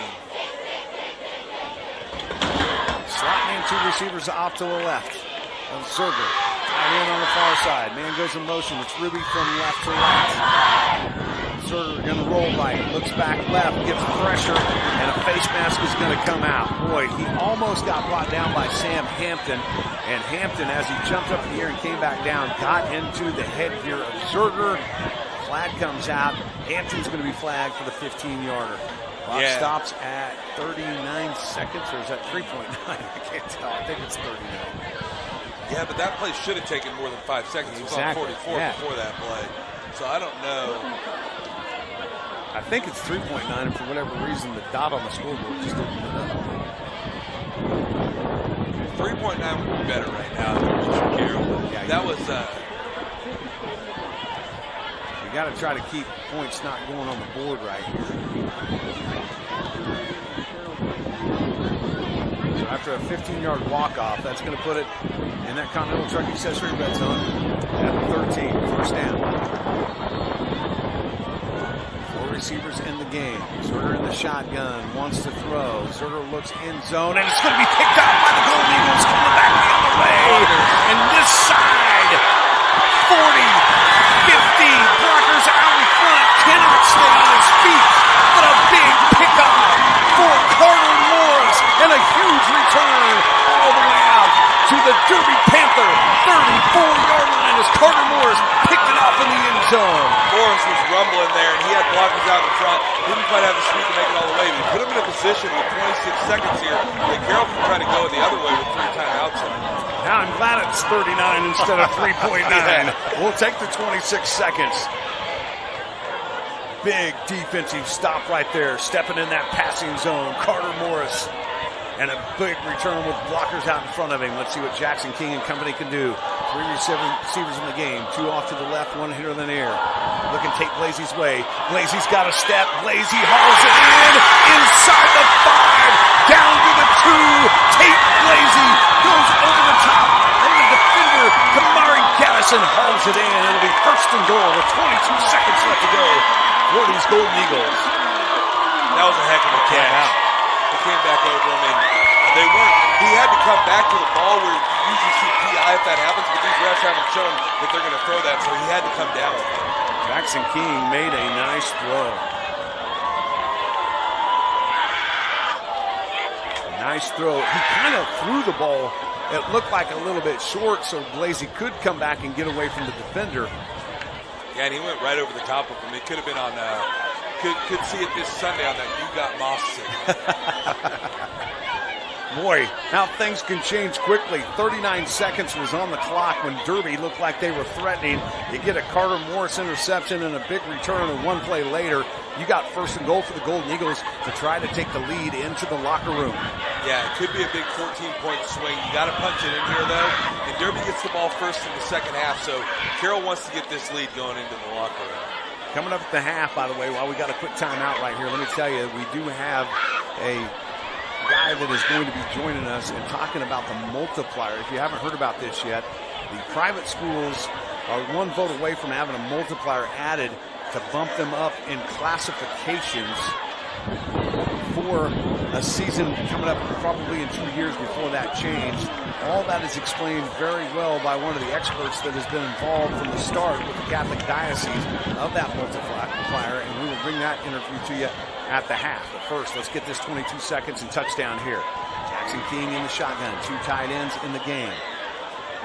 Breeze has it. Breeze fighting. Breeze not going to get there. He will be stopped at the 1, and another quick timeout by this Bishop Carroll Golden Eagle coaching staff. So it's going to bring up a second down and goal from the 1.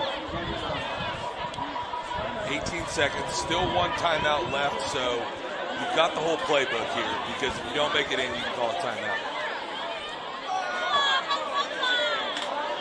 Walt Bettis, who's usually in the booth with me, feeling under the weather, watching the game but listening to us. He says he would have said that should have been PI on Tate Blasey if he wouldn't have made the catch, but the defender did get into it. Yeah, PI on the defense for sure, yeah. He probably got to take another look at it on the TV screen. Doesn't matter, though, because the catch was beautiful. It sets up his first and goal in 18 seconds.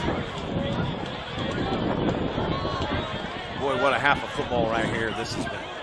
Everything that we asked for right here in this football game. Breeze King in the backfield. 2 receivers, Hannibal, both using off to his left. Tate Blasey, single receiver set near side tight end in the football game. Eric Breeze flanked off to the right, football near hands. Need to punch it in right here. Breeze goes in motion. King keeps. King dives. King touchdown! And the Bishop Carroll Golden Eagles have taken the lead. 14 seconds before the half. The Golden Eagles go up by 2. Nice play there by Bishop Carroll. Used the quarterback, got the extra blocker, and he waltzed in pretty easily. Had to dive, but he had some space. Hudson Lee trying to make this another 3-point game.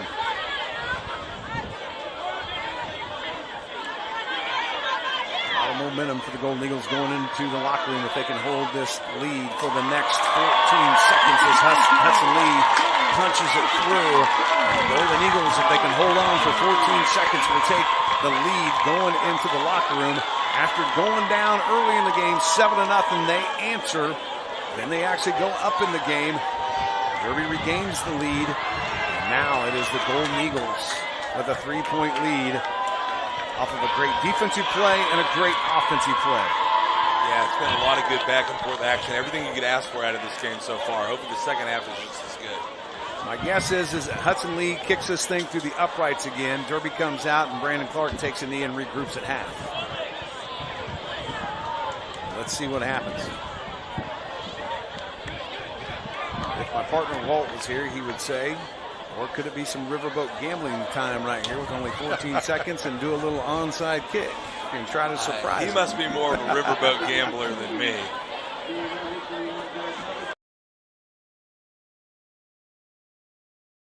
And he may kick it to Newton with the wind at his back.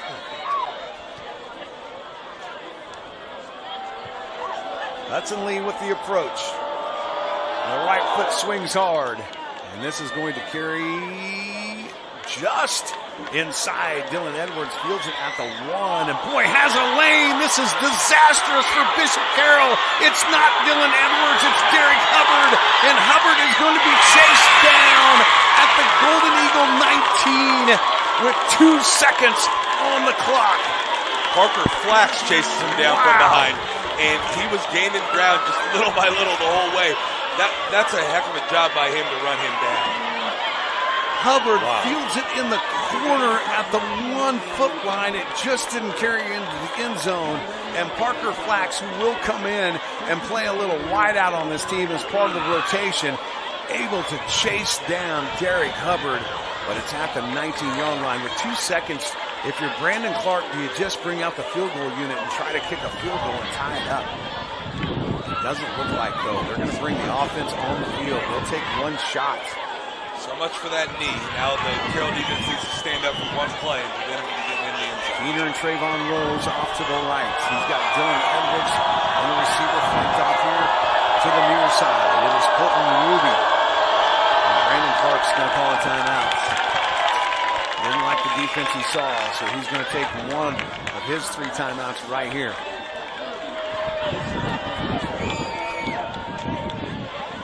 Boy, we've had more action in the last 39 seconds than we did for almost the entire half, although the half has been good. Yeah, I mean, crazy finish to the game. It looked like Derby was going to go in with a potential 21-10 lead. Carroll gets the big interception, returns it all the way down, gets their own touchdown, and then Derby comes back with that big return, so a lot of emotional swings there. 2 seconds left to play before we get to the half.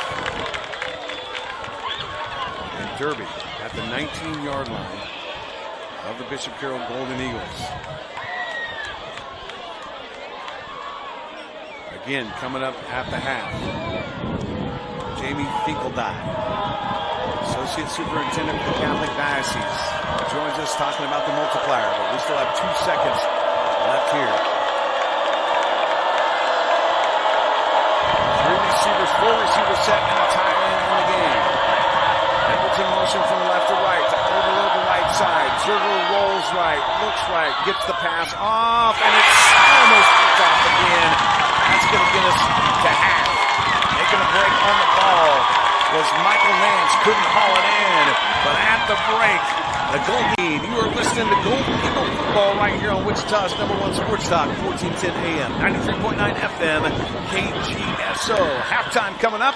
Enjoy the interview with Jamie Finkeldine of the Catholic Diocese talking about the multiplier that could come into play.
country members tonight.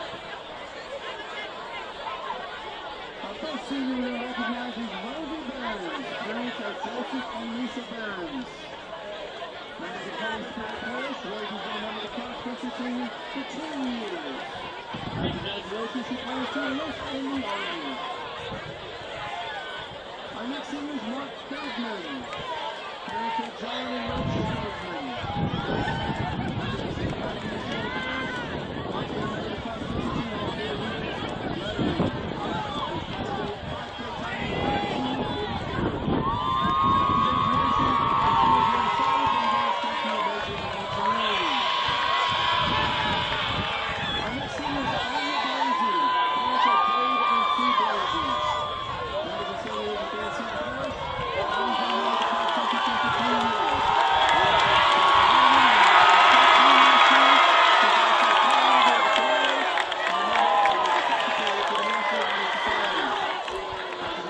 Welcome back to our iCryo press box chamber. Feel better with cryotherapy from iCryo on North Mains Road. Cryotherapy, IV infusions, infrared.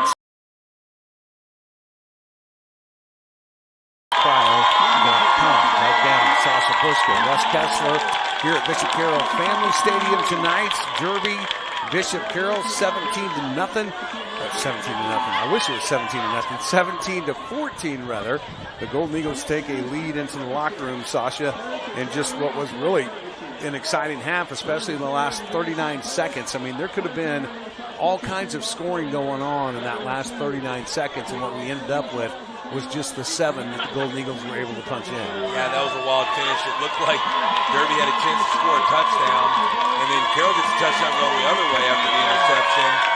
And you're thinking 19 or 14 seconds and you're good to go. They almost give up a kick return touchdown. Could have been a disaster, but we're able to hold strong with 2 seconds to go. If anything, if Derby was going to get a big kick return at some point, they need to go for a touchdown. That was the time to do it because they only had to hold him 1 play after. Yeah, but as it is, man, a big lead. And when I say big, not necessarily by the number of points, but just the fact that the Golden Eagles could regain the lead, taking it into the locker room at half is a big deal because the Golden Eagles do have to kick off to the Derby Panthers. You have 2 of the best coaches in the state of Kansas now in the locker rooms with their respective teams. Adjustments are going to have to be made. I think for Jim Nance, the defensive coordinator for the Golden Eagles, you're going to have to make adjustments on how to get guys inside passing lanes. Don't let, especially these out routes on a 3rd and long or plays over the middle, beat you like they did in the first half on a lot of key downs and key plays.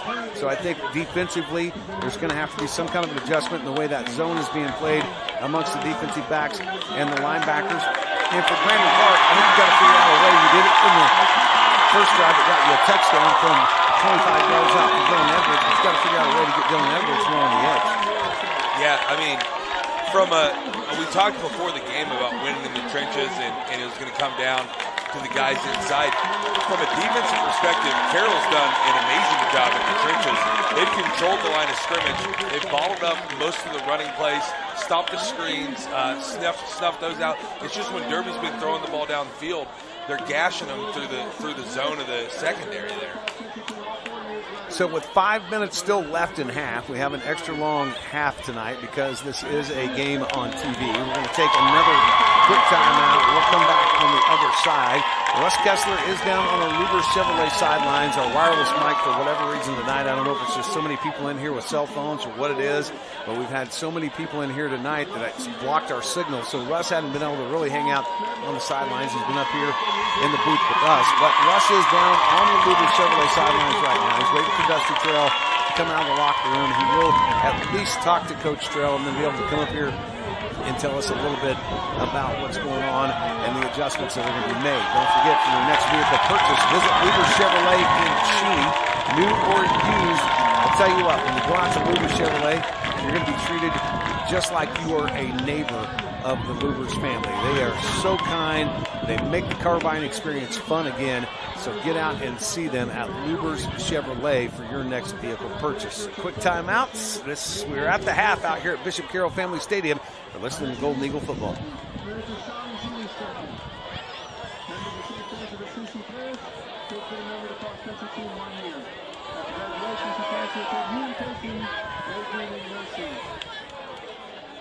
And our final senior tonight is Trent Zimmerman.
Welcome back into Bishop Carroll Family Stadium here. We are at the half as the Golden Eagles enjoy a 3-point lead over the Derby Panthers, 17-14.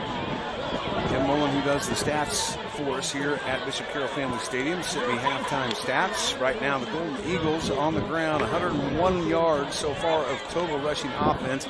Jackson King has carried the ball 11 times. He's got 55 in the one-on-one. Thomas Georges with 39. Derek Breeze with 7. Throwing the football tonight, only 61 yards to the air. Tate Blasey is leading all receivers with 60 of the 61 yards. Nothing more big than the 34-yard pass that he caught down for 2 as the half was winding out to set up the go-ahead score. Yeah, not gaudy offensive numbers yardage-wise, but they've controlled the game and picked up first downs where they can. And obviously the big play on defense towards the end of the half puts them in the lead. So the Golden Eagles will have to kick off to Derby to start this second half. And it's going to be interesting to see what kind of halftime adjustments Jim Nance and his defense have come up again to take away. Opportunity to thank some sponsors that bring this broadcast to you each and post game. Don't forget, at Butler Community College, students score big with Diesel Tech, Auto Technology, and Construction. Butler Community College, always enrolling. Luber Chevrolet, they sponsor our sidelines each and every week. For your next vehicle purchase, visit Luber Chevrolet in Cheney. Burwell Construction, you hear us talk a lot about them with First and Tens. For over 30 years, Burwell Construction has delivered quality, dependable craftsmanship with integrity, roofing, siding, guttering, remodeling, and now fences. That's right, Burwell Construction now has a fence division, so if you need a new fence in your yard, find them online at burwellconstruction.com. Continental Truck Accessories as a sponsor of our Red Zone. Hitches, toppers, Nerf bars, and steps, anything to slick up your pickup. You can find them online at continentaltruckaccessories.com. We'll come to you each and every Friday night from our iCryo Press Box Chamber. Again, feel better with cryotherapy from iCryo on North Mays Road. And Moneytown Pawn. At the end of tonight's game, we will give you our Moneytown Pawn moment of the game. Moneytown Pawn has everything you need for your upcoming Christmas list, which isn't far away, and they offer something that was around a lot when I was younger. It's called free layaway. New and used electronics, jewelry, tools, firearms, and more. Over 55 years as a local business, Moneytown Pond is a store full of bargains. Miss Kessler back here in the press box. He's got his Lubers Chevrolet headset on. I know you had a conversation with Dusty Trail before you came up. What kind of adjustments, what kind of things does Coach Trail want to see here in the second half? Well, he says his linebackers or safeties are getting caught on those long pass plays. Coming up, they're not reading it right. So they're going to try to hold their positions the second half and try to take that away. But they say they are still going to keep which side comes out on top and who has the best game plan going into the second half. I really do think as this game started, Derby comes out and they show you that 3-4 look, but they were walking outside linebacker up as an extra defensive lineman. Sometimes they'll walk a corner up, and now you've got 5 on the line. I do think as this game started, that confused maybe that zone blocking, especially up front. It seems like as the game went on, though, the offensive line started figuring out who they needed to pick up. That opened up some more of those running lanes, and we saw the 42-yard run for Jackson King, who scored a touchdown in the first half. Hopefully they can keep more of that and get that going right off the bat in the second half without needing about a quarter to figure that out. Yeah, absolutely. I mean, both teams were kind of feeling each other out that first quarter, and both teams might come out and do something a little different in the second half, so we'll see how long it takes each coach to figure out what adjustments the other coach made. All right, so Bishop Carroll is going to kick the football off here to start the second half. They will be moving from right to left or from north to south. Derek Hubbard, who almost broke one late in the half, he will go back there deep along with Dylan Edwards. You have some speedsters back deep awaiting this kick. Hudson Lee is going to be kicking against the wind. Wind looks like it's now blowing completely out of the set. Both players are standing right at about their own 10 awaiting this kick from the near hash. Hudson Lee puts his right foot into it. It will be a returnable kick. Hubbard is going to have a chance. No, he's going to let it hit this field turf, go out of bounds.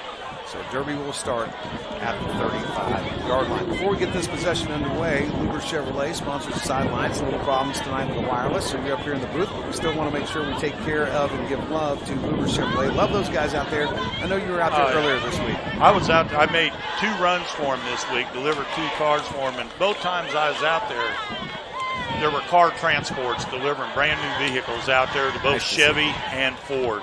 So they've got a lot of new cars, and if there's a car online that you see that you want an order, go out there and talk to Chris and Billy. They'll take care of you out there.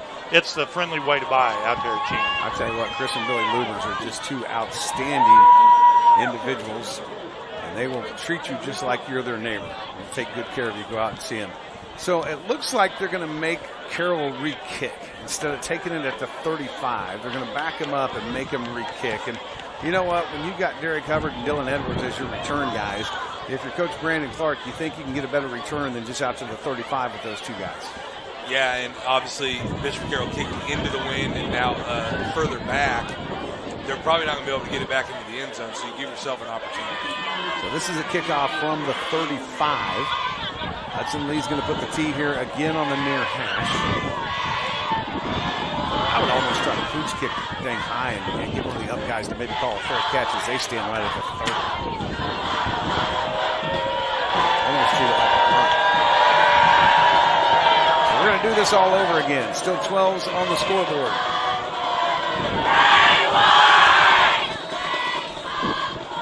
Hudson Lee with the approach. He will boot this one. Dylan Edwards is going to get the chance. He'll field it in his own 21. A little hesitation coming near his side. Dylan Edwards does break a tackle, and guess what? He's brought down right at about the 35. So the re-kick didn't work out quite the way Brandon Clark wanted it because of great coverage by this Bishop Carroll Golden Eagle kickoff team. And Derby will start with the offense. Actually, they're going to give him a 1-yard positive on it. Got it to the 36. And a yard out of the deal. I mean, you hold your breath and down that will take there's no doubt. There's no doubt. Dylan Edwards will be playing for the Golden Dome for Notre Dame next year. Right now, though, he's wearing the white dome for the Derby Panthers. Brock Zerger, the quarterback, he'll start out with a couple of slot guys, a couple of receivers. They'll split out to both sides of him. Dylan Edwards is the lone tailback. Edwards gets the handoff, blasts right through this line, weaves his way through some traffic. He's finally wrestled down. Nice run on first down, though. Looks like he is going to get close to 10. I think they're going to move the chains here. Will marking up to the 46. So it will be a 10-yard run and little construction first down. Receivers top side, one here and there, football near hash. Derby moving from left to right. Zerger wants to throw. He gets the out route out there to Colton Ruby. Ruby breaks a tackle, and he's going to pick up 13 on the out route. Long pass across the field. Able to connect. That's just a timing pass right there. It's something they work on in practice every single day. You know they got that timing down, and he can make that throw. From the Golden Eagle 40. Slot guy, two receivers off to the right of Zerger. It's the wide side of the field with the football on the far hash. Ruby off to his left, single coverage. Zerger wants to set up the screen. Not going to be there, and another pickoff as he tried to go into traffic.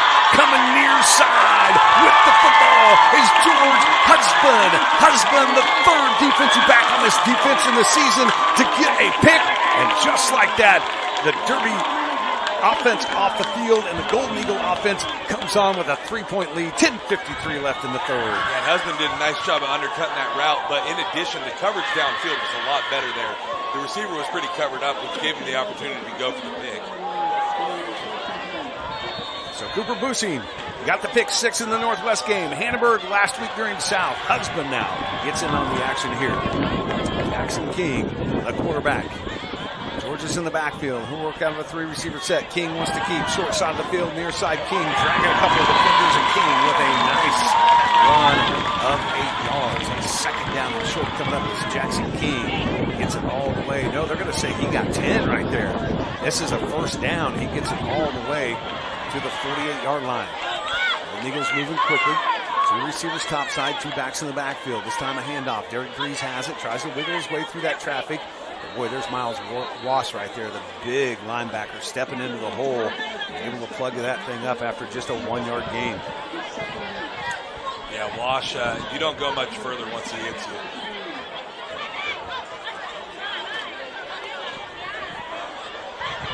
So a second down and long. Coming up for the Golden Eagles. 2 receivers off to the right of King. One here to the near side, the short side. King looking short side, comes short side, and just a little bit off the mark for Luke Holthusen. Holthusen was going to be right at about the sticks. Holthusen went onto the inside. King threw it to the outside, and he couldn't haul it in. It was a good route. He beat his man. Just couldn't reach up and make the grab. Probably going to have that one a little bit more on the mark. Third down and 9 to go. Football at the 59. Clock stop right there in the third. 17-14 Golden Eagles on top. 3 receivers go to the wide side of the field. It's off to the right of King. King looking that way as he drops back. Gets pressure, trying to step away from the pressure. Being chased, throws, has his man. It is caught. Is that Hannibal or Blasey? Blasey wears 5. Hannibal 2. That will be Tate Blasey. And that'll be Tate Blasey, the senior, moving the sticks. He needed 9, got 10. It's a Burwell Construction first down to the 41-yard line of Derby. They're going fast now. 2 backs in the backfield. Breeze and Georges both. King back there. Handoff. Georges, and we're going to have a stop and play. I think they're going to say that not everybody was set before the ball was snapped. As you just mentioned right there, Sasha Carroll moving fast. Let's see, maybe an encroachment here. They will call the false start against Bishop Carroll.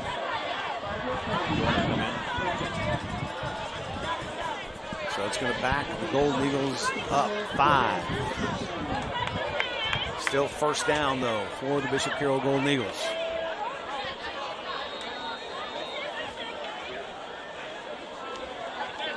So now we got some personnel being put in the game for the Bishop Carroll Golden Eagles.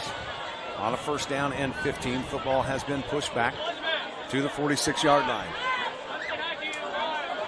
Both using Hannibal here to the near side. It's off to the left of Jackson King.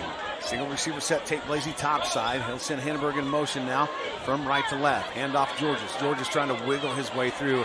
Not a lot of running room between the tackles against this team. They're just too big, too physical. Samuel Same was the first guy in on the stop. Had some help from Mason Hopper right there to clean things up, and it brings up a second down and long. Tough sledding between the tackles.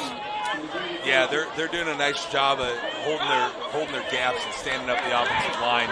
going to have to get around on the outside to get any room. So on a big second down, they'll go with a trip set here, top side, wide side of the field. Single receiver set, far side. Georgia's the lone setback. King drops back, looks off to his left, gets pressure, has to come near side with the pressure. Now able to throw.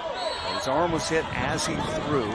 Nice job by Derby in this defense. Again, it was Samuel Sane applying the pressure to Jackson King, getting him off his spot and hitting his arm. It falls incomplete. Big third down coming up. Boy, penalties will just put you behind the chains, and you don't want to play that way against a defense like Derby. Yeah, that's a really tough play when you're rolling left like that and you got a guy right in your face. There's no way he's going to make that throw. They're doing a nice job of taking away that running lane, too, on those scrambles. A tight end and 3 receivers in the game. Third down, 15. King drops back, has pressure, lets it go. Has a man out there. It is Tate. And Tate makes the catch again. Tate Blasey goes over the top, hauls it in at the 10-yard line. Another big play for the super senior and sets up a first down and goal for the Bishop Carroll Golden Eagles. Man, he had 2 guys all over him. He just went up and said, "This is my ball." Breeze will come into the football game. 2 backs in the backfield, 3 receivers. They'll move quick. Thomas Georges takes the handoff, wiggles his way. Thomas Georges, touchdown! Bishop Carroll. The Golden Eagles are a point away from a 2-score game against the Derby Panthers. Nice running lane up the middle there. First time they really got someone loose. They were going fast after the big play, and Derby wasn't really ready for the play. 8:13 left to play here in the third. Hudson lead for the point after right here.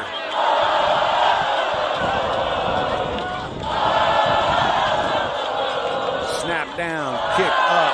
It splits the uprights. A 10-point lead. Golden Eagles 24, Derby 14. Back right after this. You're listening to Golden Eagle football on KGSO.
Bishop Carroll Golden Eagles, after getting a turnover by that defense, they strike the scoreboard. They have a 10-point lead, 24-14 over Derby. A 43-yard catch by Tate Blasey on a 3rd and 15 sets up the first and goal. And then Thomas Georges able to take it off a right tackle and get it into the end zone. And it's nice to have a 2-point or a double-digit score lead against Derby, but boy, we know how dangerous this offense is. You can't let up on the defensive side. Yeah, and we talked a lot coming out of the half about coaches' adjustments and X's and O's, but at that time it was the Jimmies and the Joes, not the X's and O's. Tate Blasey just went up and hit him. That's the second one of the night that Tate Blasey made, and he almost landed in the exact same spot on that end of the field as he did on the opposite end in the first half. That's a lead. Puts it in the middle of the field on the X this time. Set the boot away against the strong south wind. 8:13 left to play in the third. 24-14, Bishop Carroll on top. That's a lead. It's a low kick. This one's going to bounce off the field turf. Dylan Edwards will field it at his own 9. Has Walkers in front of him, and there he goes. Dylan Edwards in the open field. And Dylan Edwards is going to be hard to catch. Dylan Edwards is going to take this thing to the house. Just like that. That is what the young man that is headed off to Notre Dame can do for a football team. Picked it up off the turf at the 9 and scampered all the way to the end zone. There was about 3 or 4 times where it looked like somebody had an angle or had a chance to tackle him there, and each time he scooted away. And then once he turns on the jets, no one's catching him. I would like to know what his 100-yard speed is. Yeah. Because that was quick. I don't know what the clock said before that kickoff, but Unbelievable right there. So, boy, Derby gets back into it just like this. 24-21. You got to figure out a way not to kick the ball to him. I mean, because you're giving him the open field right there. It's tough. When they get to the fourth quarter, they'll be with the wind again, and they'll just be able to kick it into the end zone. But they got to figure out a way when they're kicking against the wind to keep the ball out of his hands. Wow. And they just, I mean, a squib kick, I see where they're going with that, but they kicked it right to Dylan Edwards, and he just picked it up, and everybody in the stadium held their breath before he even started running. Well, he was like a shortstop. He just scooped it right off the turf and then took off. Yeah. So it didn't take long for Derby to get right back into this thing. Not like they were ever out of it, but at least you had a 2-score lead on the Derby Panthers. Now it's down back to just a field goal. Yeah, and I mean, Derby's defense has to go right back out on the field now, so hopefully Bishop Carroll can take advantage of that. And Bishop Carroll's got the speed like that as well. I mean, Jackson King, we've seen him in the first 2 games as a runner from the quarterback position. When he gets in the open field, he's got some speed like that. Maybe it doesn't match a Dylan Edwards speed, but he has a lot of speed, and he's hard to bring down and catch as well. We've seen Tate Blasey be able to haul in a couple of big catches. Tate will go back there deep to receive his kick. Both Hughes will be back there with him as well. So 8:01 left here on the scoreboard at Bishop Carroll Family Stadium in the third. 24-21, which, by the way, at half, I did hear a score, and Northwest was up on 28-7. That was at halftime.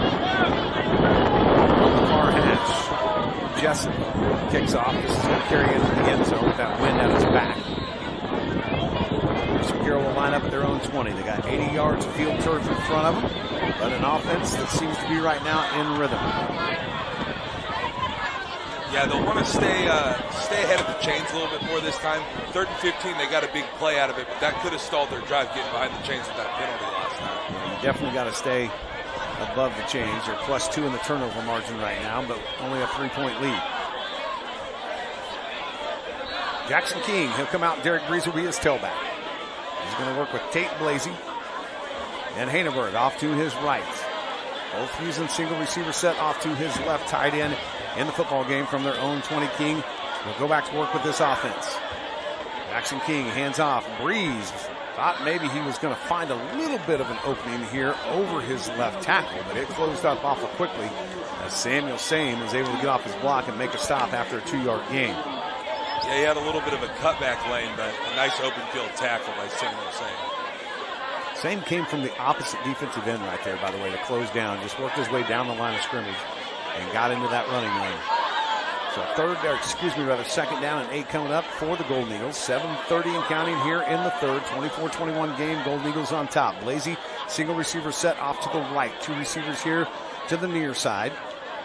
Jackson King wants to keep. King looking for a running lane. Not a lot there, but able to plunge his body. He's got a big frame forward. He gets it across the 25 to the 27. Gives himself a chance here on 3rd down. Now you got 3rd down and about 3 to go. After that quarterback run, he was drugged down again. Samuel Same was in on that stop. Lynn Wash in there as well. 4 receivers in the game. 2 split to both sides of King. Football here on the near hash. An important 3rd down right here. Jackson King wants to throw. Comes over the middle, and now the pickoff is going to happen. Lynn Wash is going to happen. He picks it off right at about the 36-yard line. So I just said Bishop Carroll +2, make it +1 as Miles Wash puts his team back in business on the Bishop Carroll Golden Eagles side of the field. They are going to line up with the football at the Carroll 30-yard line. Yeah, put a big test on the defense here now. First time out on the field in this half. King trying to come over the middle of the field. Miles Wash steps into the passing lane. Brock Zerger, quarterback. Dylan Edwards, tailback. 4 receivers in the game. 2 slot guys, 2 receivers. Edwards runs the option, comes near side, gets a block by a wideout, and Dylan Edwards into the end zone. Man, if he has that running lane, that opening, nobody is catching him. And just like that, the Derby Panthers, after being down 10 early here in the third, have regained the lead. And it's been on the legs of Dylan Edwards with a kickoff return, and right there, a 30-yard scamper into the end zone. Yeah, he's finding the lanes here in the second half. Carroll's going to have to find a way to shut that back down. Receivers throwing good blocks, sealing open a lane, and when Dylan Edwards gets in it, it's like he's on a super highway. going 75 miles an hour. Point after barely squeaks over the crossbar, and a 4-point lead now for the Derby Panthers. Quick timeout. You're listening to Golden Eagle football here on KGSO.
It didn't take long, but the Derby Panthers have found themselves back in the lead at the 6:35 mark here in the third. Grady Jessup set to kick off. Tate Blasey, Holthusen back. They haven't had an opportunity from this end of the field as Jessup has been able to put it in the end zone, and he will do that again. Tate wants it, man. He tried to keep his feet outside and field it so he could maybe not be in the end zone, but he didn't have a shot. About 5 right yards there. deep. That would have been quite a stretch. Les Kessler, Luber Chevrolet headset here up in the box tonight. Got to find an answer for the speed of Dylan Edwards, man. Wow, he has pretty much turned the game around for Derby. Their front line just opened up the biggest hole I've seen this year so far. And you give Dylan Edwards that big a hole, he's going to hit it and go. I mean, there wasn't anybody within 3-4 yards of him all the way to the end zone. The way the wideout seal the edge is impressive on their blocking. Jackson King, though, quick on his own right. He'll set in the shotgun. He'll get the football when he wants to throw. On first down, he's coming near side. Holthusen is out there to fight for the ball and not going to be able to haul it in. Some pretty good coverage here on this near side by Elijah Vigil. Got his hand on it, step for step with Holthusen, so it falls incomplete. Second down and 10 coming up.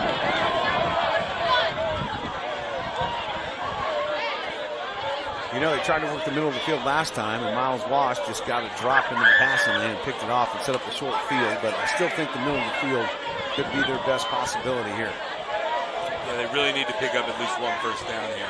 Vandenberg Holthusen off to the left of King. He'll send Georges in motion. Flip out to Georges. Georges trying to get blocks from his wide out. He does. Thomas Georges stays on his feet before he's rushed out of bounds. He'll be close to the marker. Let's see where they mark him out at here on the near side.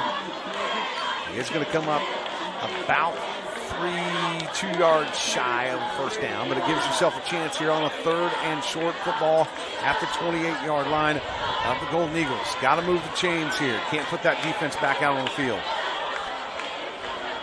Georges, the lone setback. A tight end and 3 receivers on the game. Football near hash. King sends Georges in motion. Wants to go with it the other way. King decides to run. Jackson King is going to have the first down, I think. Boy, if he would have kept going forward, he tried to cut it back to the sideline.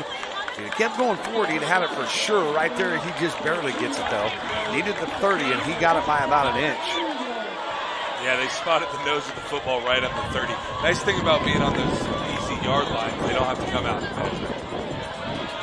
It's going to be a first down. Golden Eagle offense. Big first down right there. Offense stays on the field. Defense getting some rest. Slot man, 2 wide outs off to the right of King. It's a wide side of the field. Football near hash. King, though, wants to run. Hands off. Georges, first man through the hole. Gets the blast play over left tackle. He will go forward for about 5. So you set up a second down and 5 here. These are the kind of plays you got to have. Garrett Houndshell from his linebacker spot. Did make the stop there on that last play against Thomas Georges. Hannibal, Tate Blasey, top side. Both using here on the near. Jackson King on 2nd and 5. Wants to keep. Runs right, throws right. Has a man down the field. It is Hannibal. Big catch. As Van Hannibal hauls it in at the 41. Then plunges to the 34 of the Derby Panthers. Yeah, caught the defensive backs coming up to And support do we the got run. a flag here? I don't see. Yep, got a flag right in the middle of where the offensive line is. That's going to indicate probably a hold. No, they're going to say ineligible man downfield. That is a bad penalty to make on a big play like that. Yeah, and they were trying to sell the run, and one of the offensive linemen must have got downfield. Boy, on those RPOs as an offensive lineman, you got to know you got to stay within that 2-yard buffer there. I didn't see it. I was watching the ball. But that wipes out a big play. With the penalty, it moves it back to the Bishop Carroll Golden Eagle 30 and sets up a 2nd down and 10.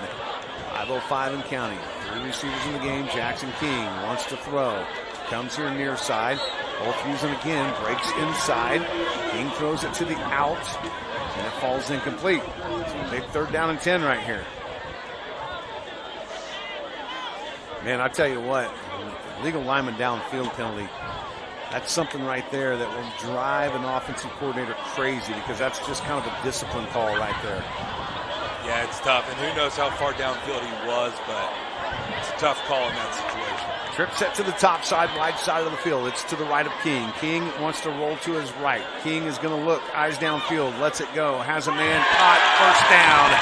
And Hannibal hauls it in right in front of the defender on the far side of the field. Defended on the play for the Derby Panthers was Mason Madrigal. Hannibal gets the Burwell construction 1st and 10. They're having success with those rolls to the right now. Tight end, 3 receivers in the game. They're going to move quickly. King keeps, tries to get the edge. Here comes another flag that's going to come in. It is thrown again in the area of holding. We'll find out what it's all about. Only about a 1-yard gain here.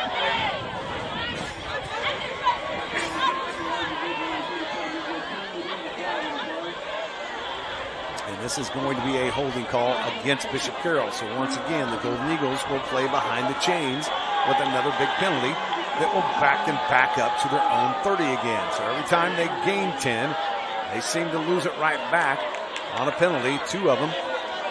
In my opinion, what I call discipline penalties on a hold and on a lineman downfield. It remains 1st down, but it's 1st down and 20. 4:34 and counting here in the 3rd. 2 slot guys, 2 receivers in the game. They're split to both sides of King. King drops back. Looking to his left, gets pressure, has to step away from the pressure and can't do it. He'll be dropped for a 3-yard loss. He bobbled the snap a little bit there when it came back to him, and I feel like that threw the timing of the playoff just a little bit. Backside defensive end, Garrett Houndshell. He applied the pressure, and he was just able to get Jackson King around the ankles as he was trying to scramble away from it. So a big 2nd down right here. The football is all the way back to the 26-yard line. You guys know.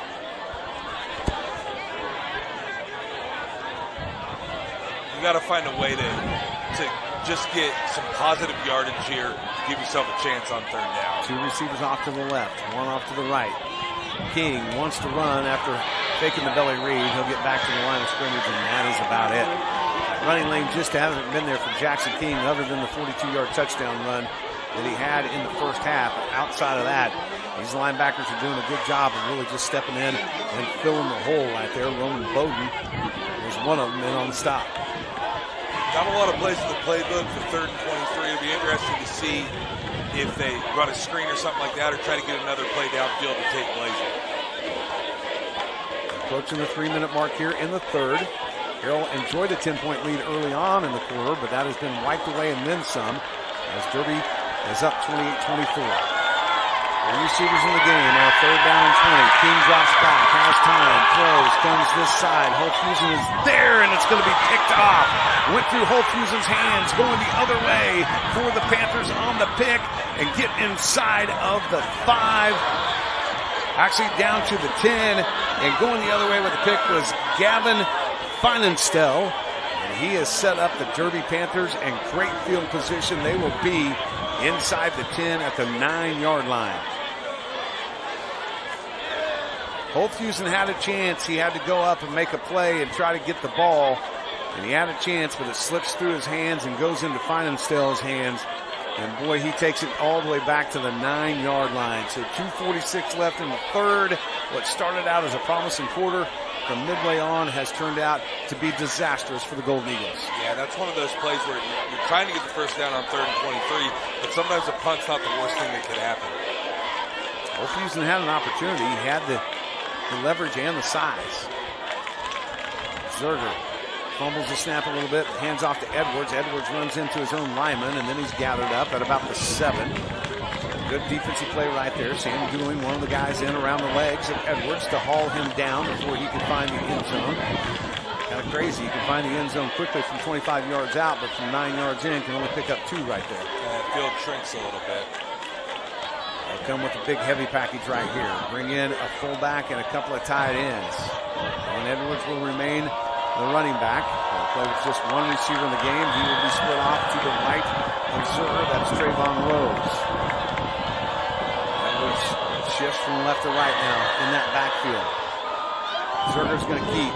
He's going to try to work off the block of Edwards, but not going to get there. He will punch it inside the 5, but it will bring up a 3rd down and goal at about the 4-yard line.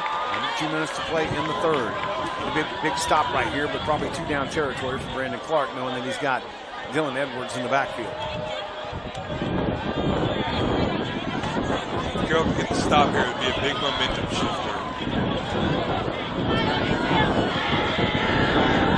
They got a lot of substitutions right here. A lot of the guys coming in off the sideline are the big guys, so they will go with an extra heavy package right here. They'll bring in a fullback. They'll put him right in front of Dylan Edwards. They'll put in 2 tight ends and an extra lineman. Edwards gets the handoff, and Edwards tries to weave his way in, but a good stop. Michael Nance was the first guy in there. Walt Gray came in and helped clean it up as Dylan Edwards was dancing his way towards the end zone line, but stopped. And a 4th down coming up here. You got 4th down and goal from the 4. A lot of penetration in the backfield helping out. Right. Brandon Clark's going to send in the field goal unit. So nice stop by this Jim Nance coach defense right here when the field shrunk. Yeah, that's pretty impressive. Even if they make this field goal, it keeps it at 1 score. Brady Jessup, he's not only the kickoff specialist, but he is also their field goal kicker.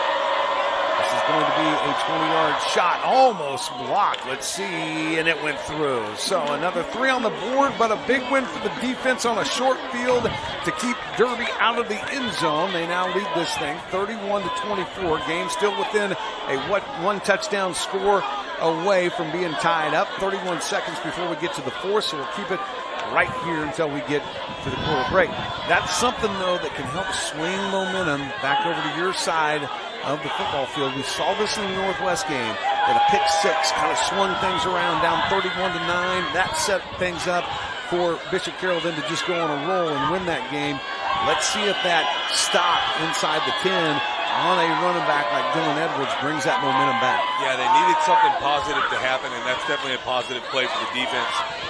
And it's not something we talk about a lot in these games, but Carroll will have the win in the 4th quarter, which I think has been a bit of a factor here in this 3rd quarter.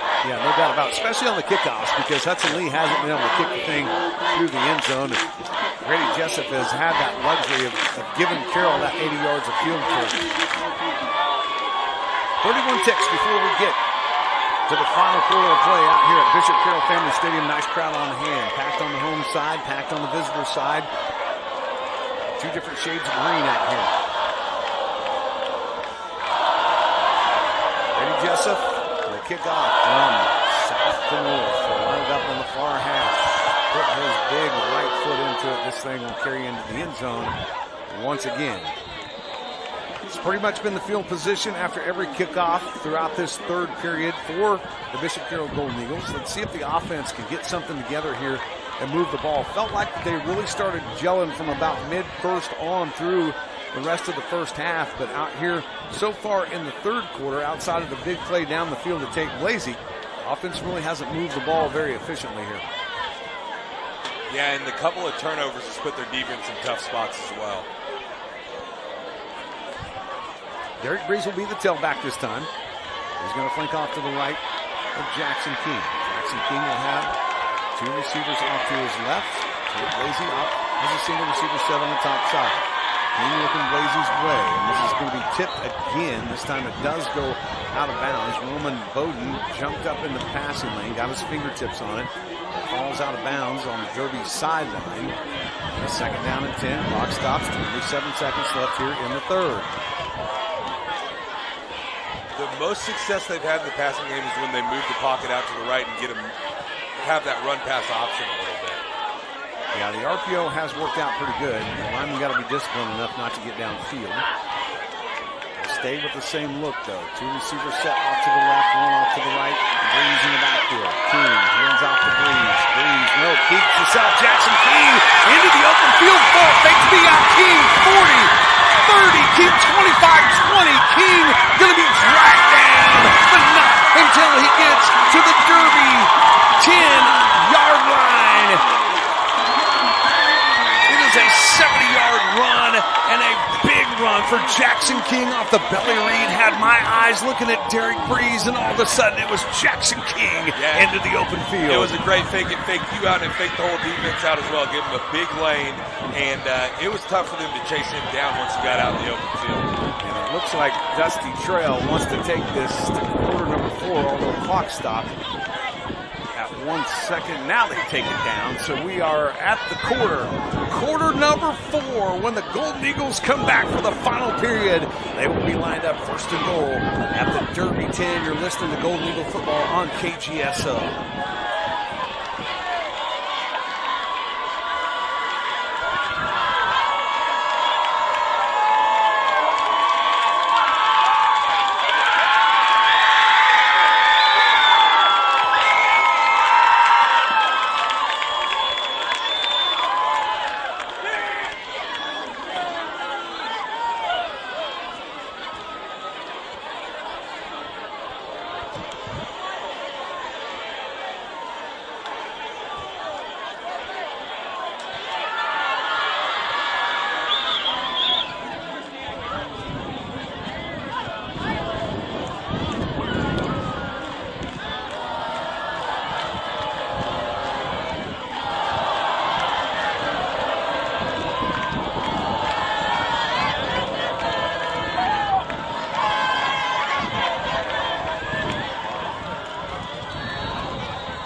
Left to go out here in this slugfest at Bishop Carroll Family Stadium between the Derby Panthers. Bishop Carroll Golden Eagles right now. Panthers on top by one score, 31-24. But after a big 70-yard run by Jackson King, and everybody following Derek Breeze. And I got to tell you what, Sasha, I got to give Derek Breeze a lot of credit, because right there he carried out that fake about as good as it could come. Not only fake me out, but the entire defense. And before you know it, Jackson King showed his speed in the open field. Absolutely, and Russ Kessler made the point. Derby's defense maybe looks a little tired. Even though they outscored him in the third quarter, Carroll's offense possessed the ball most of the quarter. Hamburg, Holthusen off to the left of Jackson King. Derek King in the backfield, take Blazy, single receiver set here on the near side. This time King does keep. It's a called quarterback keeper. Did he get there? Let's see. No signal yet. Down at the 1. Jackson King, a 9-yard pickup, got close to this corner pylon. Could not sneak it in. So a second down and goal coming from the 1. And now we've got a cramp going on. That's going to be Garrett Hounshell. He's had a nice right calf, it looks like. So we'll have a stop and play here real quick and see if they can't work that out. It is a warm night. I mean, here we are mid-September. Temperature's still in the 90s during the day. I personally like it being like that, but you know, I'm sure that the players out on the field don't care for summertime football. They're ready for real fall weather to get here. Yeah, I'd take it hot over what you might get in November any day of the week. I tell you what, I've done some state championship games before, where it is just absolutely freezing. And I've showed up at some state championship games the Saturday after Thanksgiving wearing shorts. Yeah. You just never know what you're going to get. Yeah, that time of year it's tough to tell. Houndshell still laying on his field turf, getting that ramp stretched out. This might be an opportunity right here because Houndshell's had a nice game from that outside linebacker position. That you look at that spot on the field and see if maybe from the one you can run it right there in that vacant spot because he's a big dude. Easton Hendrick is listed on their 2-deep chart as the backup that will come in to the game. Not sure if he checked in or not. We'll look for his number.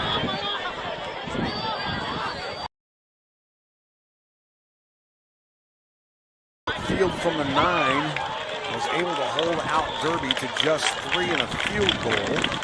Now they're looking at a short field themselves, but a little better position here, being at the 1 with second down.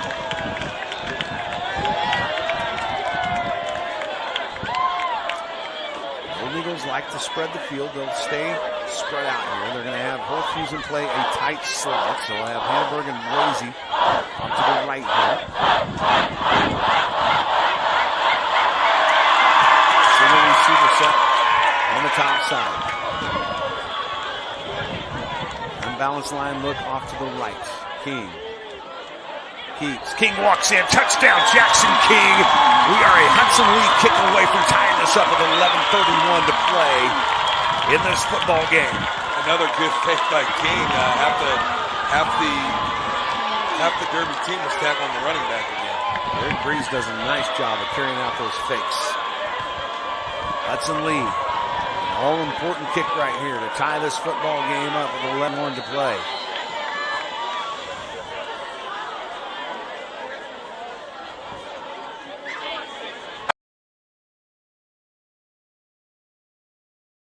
We got a tie ball game in the 4th between the Derby Panthers and the Bishop Carroll Golden Eagles.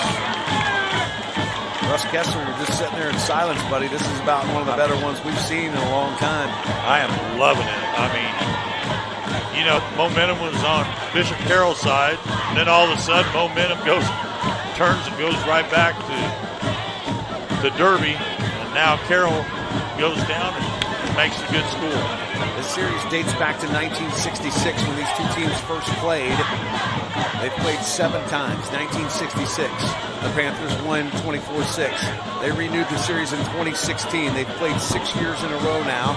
Derby has got the best of Bishop Carroll all 6 years. 49-13 in 2016, 54-45 2017, 24-6 in 2018, 21-0 in 2019, 35-21 in 2020, and last year's score 44-36. So there's nothing more than this Golden Eagle fan base and these players and coaches want to do than to get a notch in the win column against these Derby Panthers after going 0-7. And this kickoff needs to go through the uprights. This kickoff needs to go to Cedric. Just give them that 80 yards of field turf. Do not put it in the hands of number 1 or number 2 back there that are standing at about their own 5 awaiting the Hudson Lee kick. Hudson Lee will put it on the X square in the middle of the field at the 40. 11:31 to play. We have a tie ball game, 31 all.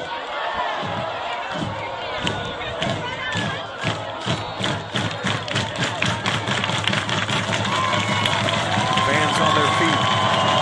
Hudson Lee with the big right foot, and it will go end over end and into the end zone. This time he missed the uprights. He kicked one through the uprights earlier. This time it came just a little wide left. But it does put Derby back with really what has probably been their worst starting field position of the entire second half at their own 20-yard line. Yeah, and that's just what this defense needs, is 80 yards of field behind them. Obviously, they came up with the big hold that held them to a field goal on that 9-yard field earlier, but this gives them a chance to get aggressive and play strong here. I'm going to scroll through and see if I can't find a few scores for us on some of the big important games here. As we get going, 31-31, 3 receivers off to the right. Zerger. Zerger runs right, gets away from one defender, spins out of another would-be tackle, and then finally is taken down. A lot of running for only about a 1-yard gain right there. Second down and 9 coming up. The ball up to the 21-yard line.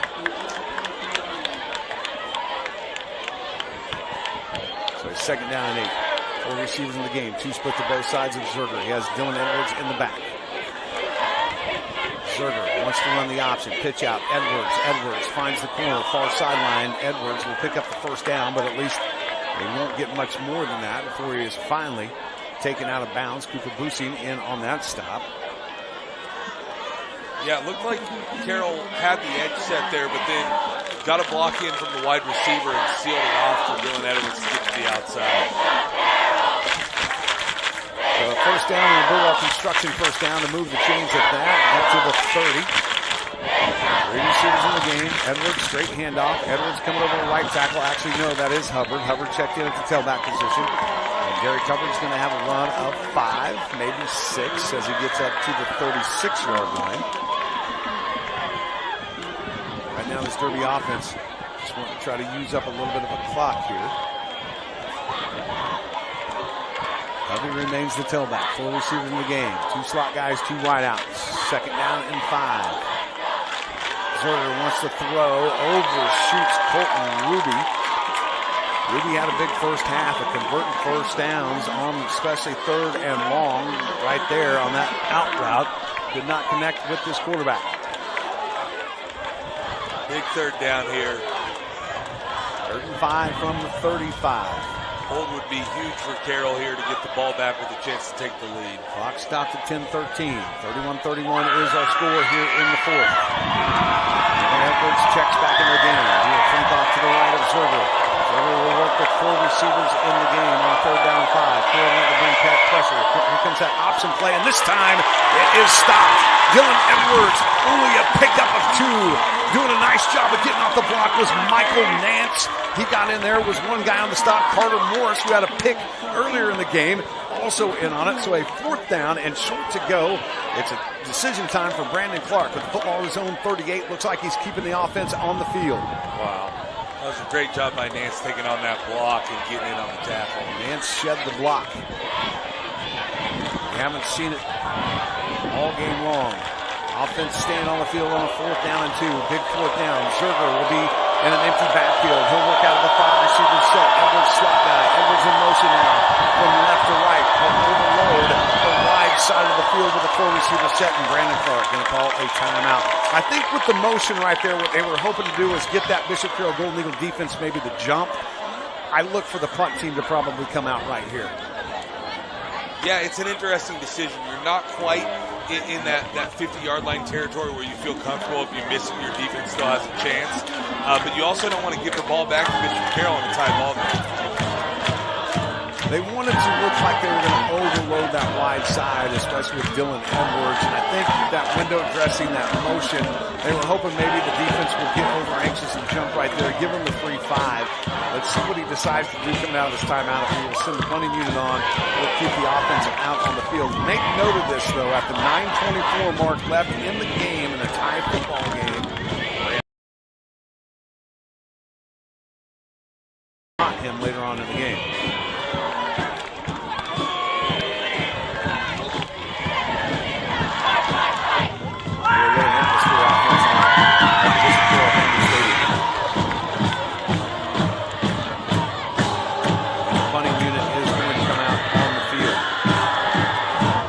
Time tonight, we have seen the punter come into the game. Camden Cooper is the punter. Cooper Busing is going to go back and stand at about his own 34-yard line, kicking into a pretty stiff south wind. Now Cooper will back up. Cooper not used to really being the guy fielding the punt right here because Dusty Trill may be telling him, look, just stay away from the football. Snap a little high. Camden does put his foot in it. It's a high end-over-end kick. It's going to hit at the 41, take a derby bounce. Boy, it stayed in bounds and rolled all the way down to the 27. Yeah, so a stop for the Gold Eagle defense right there. You force them into a punt. Now you have it at your own 27. 9:15 to work, 3 timeouts. Yeah, this is one of those times where you'd love to get a nice long drive, keep Derby's defense on the field, and finish it off with a touchdown. Put some pressure on their offense coming back. Yeah, if you can sustain about a 4 or 5, 6 minute drive right here, it works out perfectly for you.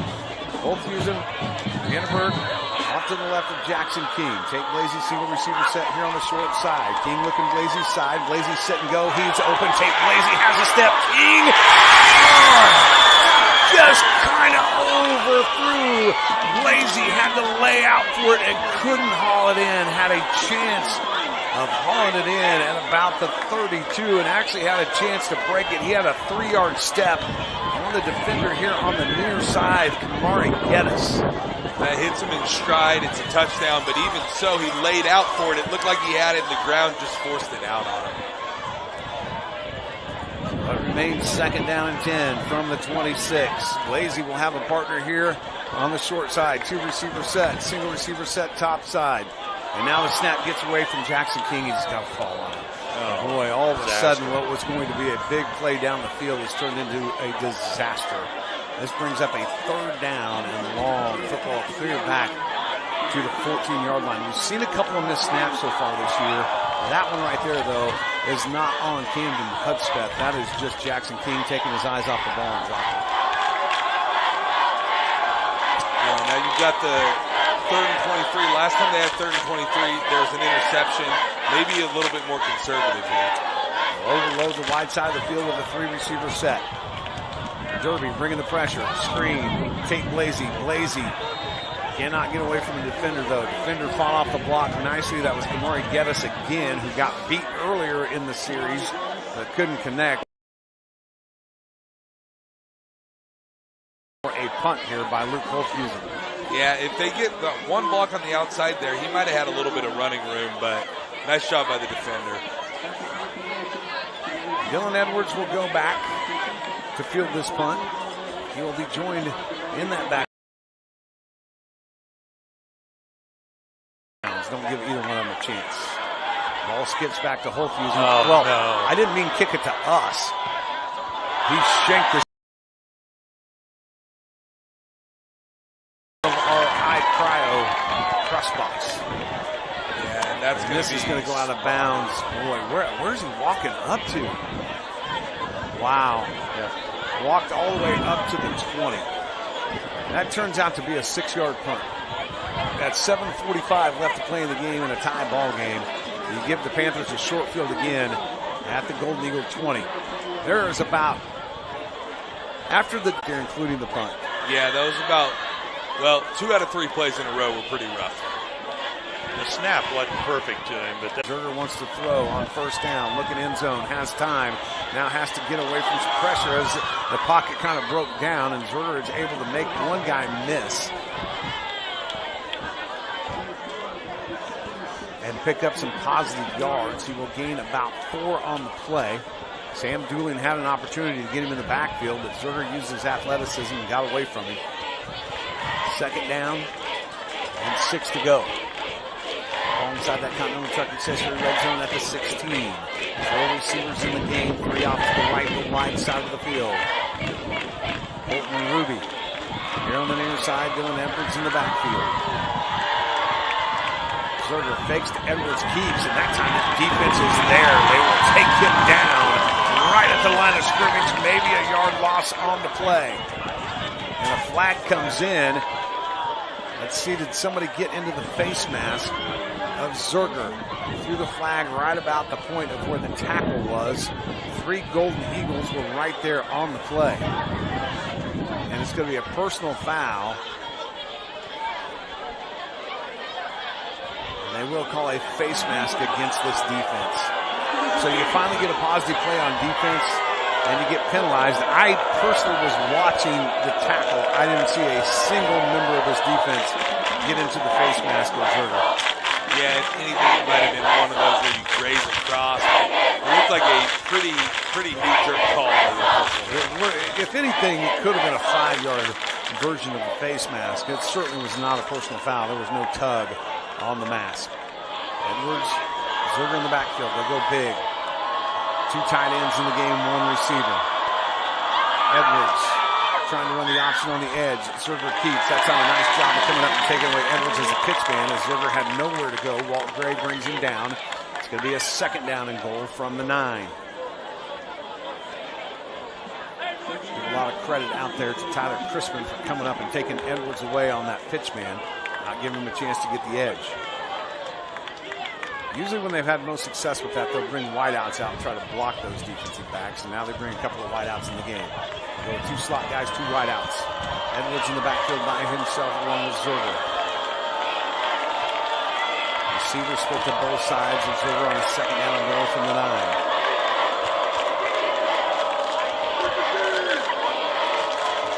Zerger hands off to Edwards, and he's going to just scamper into the end zone from 9 yards out for a touchdown, and Derby regains the lead with 6:29 left to play here in the football game. That time they just wanted to spread out the defense and let Edwards do it with his quickness and his speed to get him in the end zone.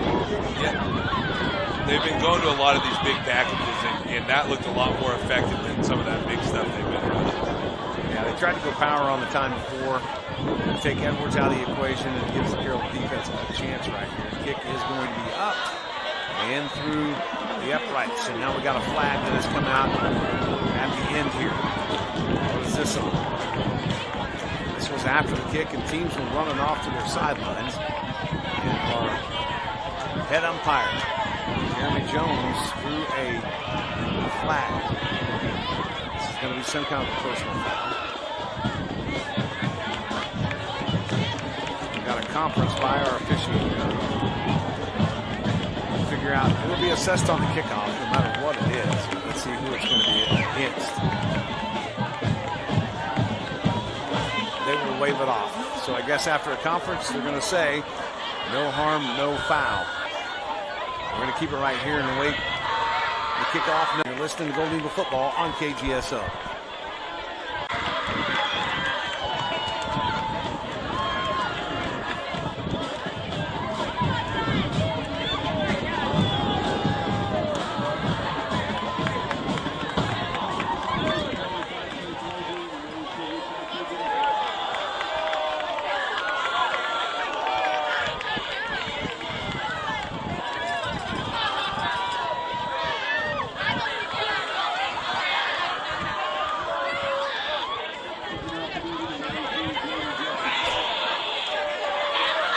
Panthers regain the lead. 6:29 still to play in this game. 9:33 right now is our time. Our statewide scoreboard show is going to be coming up at 10 o'clock on both stations, KGSO and KQAM. Russ Kessler is going to step over and do color. Sasha had to take off and we'll get ready for this statewide scoreboard show. So hopefully we get this next 6:29 in the next 27 minutes. Otherwise, folks around the state are going to hear the end of this game on the statewide scoreboard show. Here's a pooch kick that is going to the other side, and it is on the ground, but I think Bishop Carroll comes up with it. Boy, this was a big play right here as Brandon Clark was trying to kick in the hole. Bishop Carroll, Golden Eagle, came up and got on the football. I don't know if he got complete control of it. They're going to say, though, are they going to say it's Derby ball or Carroll ball? I never did see it. They haven't said anything. All right, offense for Bishop Carroll is huddling up here on the sideline. So it will be the Bishop Carroll Golden Eagle ball. Yeah, nice call right there by Brandon Clark. Almost kicked that thing into the hole as the kick went from left to right. Golden Eagles will get the ball. It'll be at the 39-yard line, their own 39-yard line. That was almost as good as an onside kick. A bunch set, a trip bunch set here off to the right of Jackson King. Single receiver set on the far side from their own 39. Jackson King will go to work from the shotgun, wants to throw. Jackson King now with the RPO, does throw, and nobody's going to be home. The receiver fell down, wanted to get it to Luke Olfhusen, but he fell down on the play. Tate Lazy was out here to make a block for him. And it falls incomplete. 2nd down and 10 coming up. Stops the clock at 6:23. Been a good football game out here tonight, Russ Kessler. I'll tell you what, this is what we do this for, you know it? This is excellent football.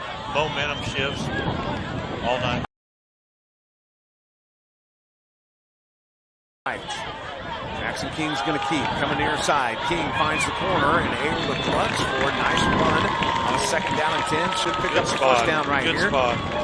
Let's see where they spotted at. He needed to get right at about the 49. He is awful close. Depending on the spot of the football.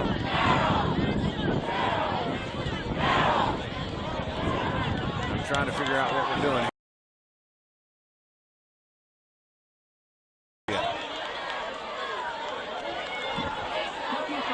There's a personal foul face mask at the end. So add 15 at the end of the run.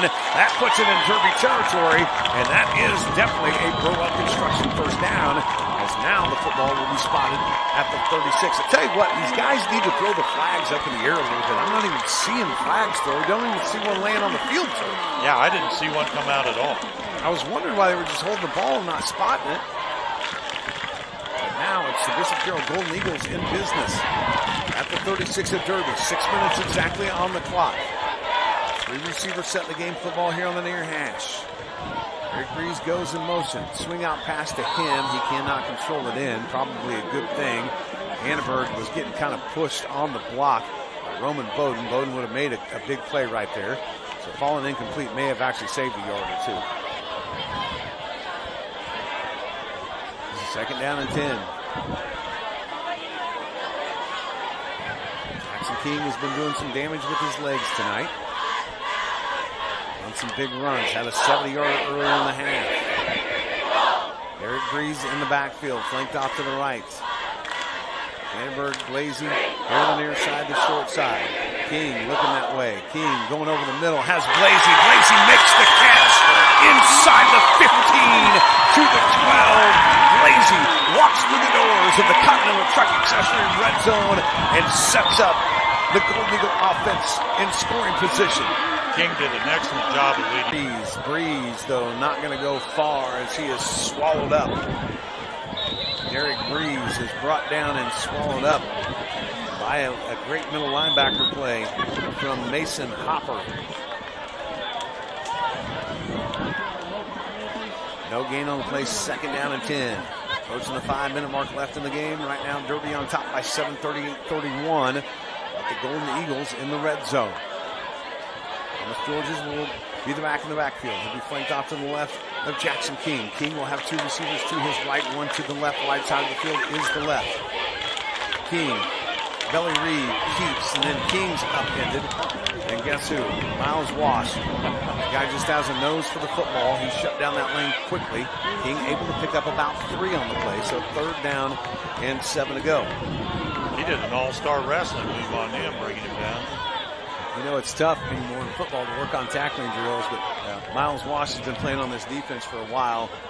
He understands what it takes to bring down a big quarterback like Jackson King. Good textbook tackle right there. Big 3rd down right here. Got to get it just inside the 5 to the 4 for a first down. Football setting at the 11.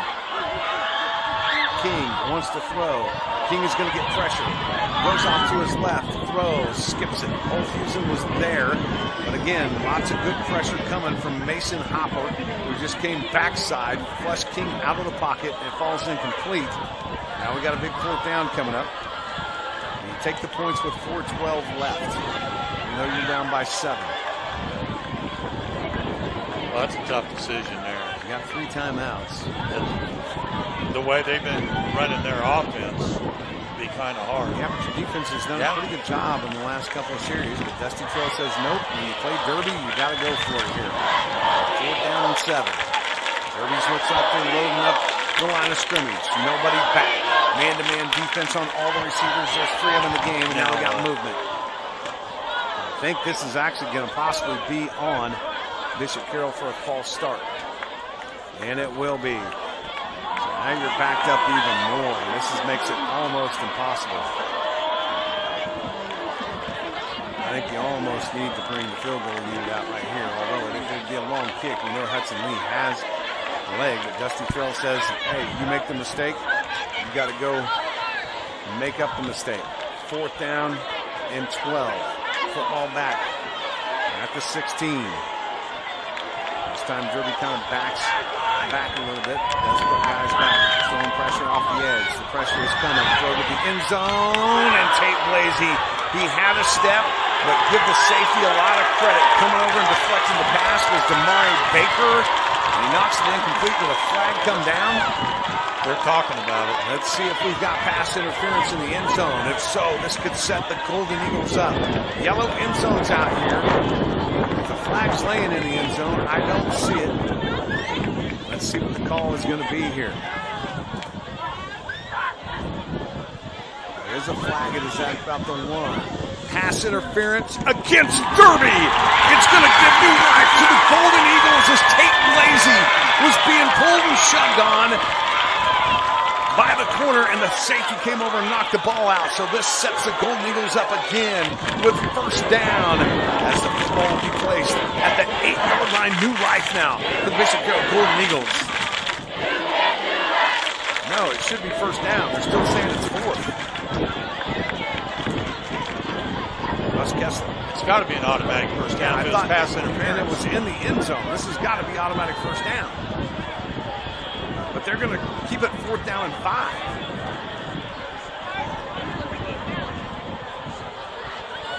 The guys beside us are even shrugging their shoulders, trying to figure Yeah, out. the TV guys. I mean, pass interference in the end zone is an automatic first down. Pass interference anywhere, automatic first down. They're saying 4th down and 5.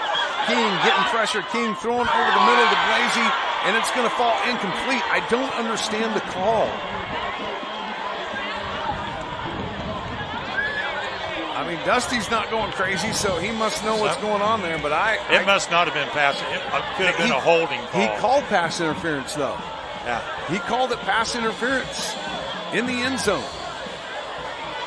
I don't know. I mean, you've been an official for a long time. I know not for football, but mostly in baseball. But I don't think I've ever seen a pass interference, especially in the end zone, that didn't come with a first down call. It falls incomplete. And they're saying Derby football with 4:03. Defense has to come out and try to get a turnover, get a stop right here. Boy, you cannot let them pick up first downs. 4:03 left to play. Derby on top, 38-31. Derek Hubbard is the tailback. He gets it. Just a blast play over the left side. Not a lot there. A couple of yards. 2nd down and 8 coming up. The clock continues to run. Boy, that's something on the Bishop Carroll Coaches Show Tuesday night. Two Brothers Barbecue. I'm going to have to ask Coach Trell about. I've been watching football and calling it for a long time. I've never seen a pass interference call not get a first down. I don't understand it either. It was 4th and 12. It's a 15-yard penalty, right? It's not it's not half the distance to the goal. They were outside of what would be a half the distance to the goal. I don't know. We don't know the whole situation with Coach Trell not going crazy. Zerger, the quarterback, keeps fake the option, and he picks up a first down. Chains are going to move. Clock will continue to move. Now you're getting to this situation where you're going to have to start burning timeouts on defense here. 3:09 and counting left here in the football game. Derby a 7-point lead, 38-31. Derby 1-1 on the season. They lose opening weekend in Manhattan. Brandon Clark said his team learned a lot off that opening week loss. Bishop Carroll 2-0 on the season. They beat Northwest and South. Got a first down. You got Hubbard and Dylan Edwards both in the backfield. 2 receivers off to his left. They're going big with some tight ends. Going to be Edwards with the football. He scampers forward. Picks up a couple. Keeps the clock rolling. Imagine when we get close to that 2-minute mark, which I think he just called a timeout. no blockers. Nope, still going. Still moving. Game clock at 2:20, play clock at 2:21. So before they snap this ball, they're going to be right there at the 2-minute mark. 2nd down and 8. Get a stop right here. Dusty Trill will call a quick timeout. Well, he cannot give up the first downs. Hubbard and Edwards in the backfield. Edwards has the football. Edwards goes around the right side. He will not get the first down, maybe about a yard. So here comes the quick timeout by Dusty Trill at 1:56 left to play. This is pretty much your ball game right here. You got to get a stop. 3rd down and 4 to go. Without a stop right here, Bishop Carroll will lose the football game. You got to tell those officials you're on the air right now. All right. There's no automatic first down on DPI in high school. That comes from Hessler. Well, you need to change the rule. Yeah. You need to change the rule, Hessler. Come on, Craig. Yeah, you need to change the rule because pass interference is pass interference, and let's play football by the rules. Well, at least we know Craig's listening tonight. Yeah. That's the dumbest rule ever, if that's the case. Let's play football the way football is designed to play. Pass interference is a 15-yard automatic first down penalty in every realm of football, even Pee Wee.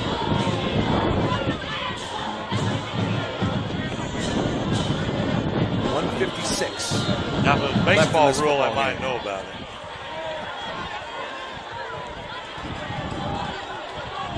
It's one thing I've never understood. Why do we change the rules? I don't Football's think it's ever football. been changed. I don't know. Big third down right here. Need a stop. Third down and 4. Golden Eagles. Down by 7. 2 running backs in the backfield. Zerger wants to run. He's going to be swallowed up, and he's not going to get the first down. Quick timeout now by Dusty Carroll. Boy, did he get popped. Sam Dooling came in and just laid him out along with Carter Morris. Carter Morris put the first hit on him. That is a big stop. It's going to be 4th down and 4. So, we'll have an opportunity here. About a minute 50. They're going to say a minute 48 on the game clock. Dusty will have 1 timeout. So you will have an opportunity across the field from his linebacker spot to shut down that lane. Sam Dooling got in to help him out. A big hit. Zerger got up a little bit slow right there. I don't think he was expecting somebody to come opposite field and lay him out. I think he was on a mission.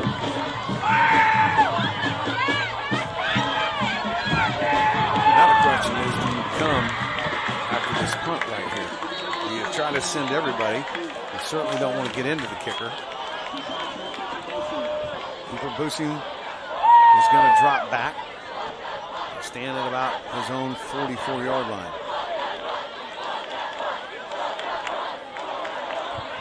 Camden Cooper is the kicker, the punter. He will punt it away from about his own 11. He gets a high end-over-end kick. This is going to be a good punt for Bishop Carroll. It takes a Golden Eagle bounce. And boy, Bishop Carroll will be on the Derby side of the field. They're going to line up 36-yard line of the Panthers. 140 with 1 timeout to play. Plenty of time. You can still work your whole offense. You don't have to worry about burning the timeout early. You can't afford any dumb penalties right here. And you just got to be methodical and get the football down this next 36 yards and give yourself a shot for the end zone. Tate Blasey, Hindenburg, Holthusen. 3 receiver set off to the right of Jackson King. He'll have a single receiver set to the short side of the field on the far hash. King out of the shotgun. Wants to run. Jackson King keeps. Finds a little room over on the left side. Runs forward and get close to the 30. Marking up to 31. Clock will run. They'll get back up to the line of scrimmage quickly. 2nd down and about 5 to go. 4 receivers in the game, 2 split to both sides. King wants to throw this time. Throws quickly, comes. It's Tate Blasey. Blasey makes the catch. Blasey makes a move. Blasey spins inside the 15 to 14. Clock stops long enough to move the chains at 113. Tate Blasey cramping up real quick. He's trying to work the cramp out himself so he can stay in this ball game. You're not going to take that senior out of this one. 2 slot guys, 2 receivers in the game. Derby's still trying to get in position. Carroll ready to go. Carroll, big throw. Far side. In and out the intended receiver's hands. Had a chance to make the catch on that far side of the field. I'm trying to see who that is on the far side. I can't read the number from where I'm at. Pass was incomplete. Trying to get it to Braxton Martin, who checked in the game at the wideout spot. Now he comes out. Holthusen in the game. Edberg, Holthusen off to the left of King. Tate Blasey, single receiver set. Blasey will be doubled up here on the single receiver set with the safety shadowing over towards his side. 1:02 left in the game. 2nd down and 10 from the 15. King wants to run. King heading towards the end zone. Jackson King, touchdown! Bishop Carroll Golden Eagles. Jackson King into the end zone, weaved his way through traffic, and we are a kick away from tying this up with 54 seconds left to play in the game.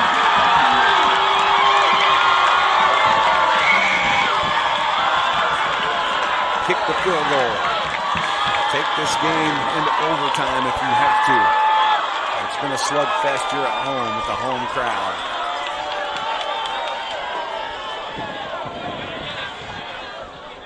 Hudson Lee, all in point after. He gets it off. Bryce, we got a tie football game with 54 seconds left to play. Out here at Bishop Carroll Family Stadium, Jackson King with his second score tonight. Great call by Josh Mans. Great run right there by Jackson King. Knowing you still have that timeout in your pocket. You put it on the legs of the quarterback. He has been terrific running the football, not only tonight, but all year long. 54 seconds left to play. And you just can't give up anything right here. You got to make sure you put this thing through the end zone. And the defense got to come out and stay strong again. The thing about Brandon Clark, he's been around Derby for a long time. He's won many championships. I can guarantee you every day in practice they work on a 2-minute drill.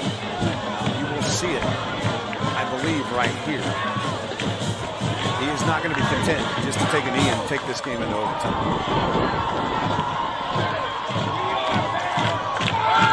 Yeah, he needs to make sure he kicks this through the end zone. That's the league going to line it up on the X. 9:52 is our time. We got 8 minutes until we get to our scoreboard show. This does go through the end zone.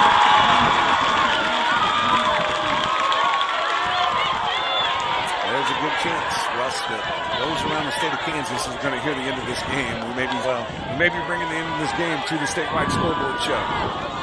And for those of you listening right now, the way this thing works, we do a statewide scoreboard show. We have 22 affiliates across the state of Kansas that pick that up. And at 10:05, it automatically goes to that statewide scoreboard show. So there is a good chance we have to bring the end of this one over to you. Shooters in the game. Zerger wants to run the out. There is a flag on the field at the 20, so this will go against the offense. And it will be a false start. They make Derby play behind the chains here on first down.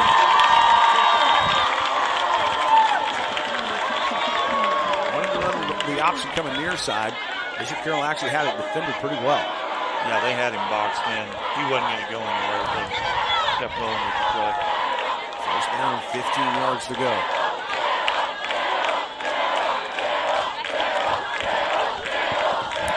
Bishop Carroll fans, student body right below us. They're all on their feet. Canton Carroll. You see their Bishop Carroll Golden Eagle team finally get one over Derby. Since this series started back in 2016, Derby has gotten the best of Carroll every year. So what's the stoppage now, then, after the penalty? Let's just keep going, shouldn't it? Yeah, I'm not sure what we're doing here. It's going to be a first down at 15. They have moved the football back to the 15-yard line. Edwards in the shotgun. He'll have 4 receivers in the game. Edwards in the backfield. Carroll showing some pressure here. They're going to hand off. Dylan Edwards into the open field. Don't let this happen. Dylan Edwards is going to score. Dylan Edwards just took the handoff, blasted over the right side, and from his own 15-yard line, the Notre Dame commit showed why he was sought after by so many Division I teams. That had to be the biggest hole I've seen for him tonight, even bigger than the last touchdown he had. He just went 85 yards in 10 seconds to go ahead, to put Derby ahead. 44-45, or 38, waiting this extra point. Jessup puts it through.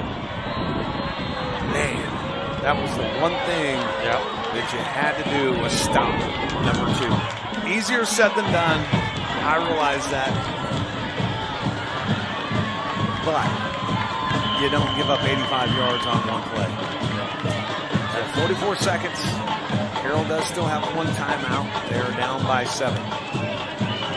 Man, what a heartbreaker right there. Close, tie it up, and then have something like that happen. And to have a big run like that, be the play. Coach Nance is beside himself down there.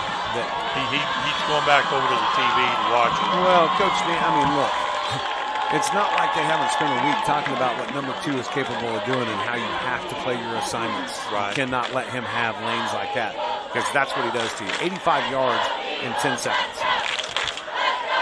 That's trucking.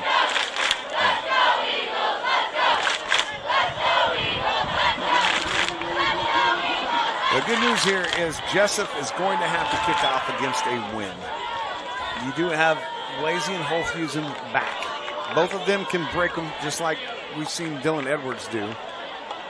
And I don't think Jessup is going to have the leg to carry this into the end zone. So I do believe we will get some type of return right here. And we're down to one timeout left.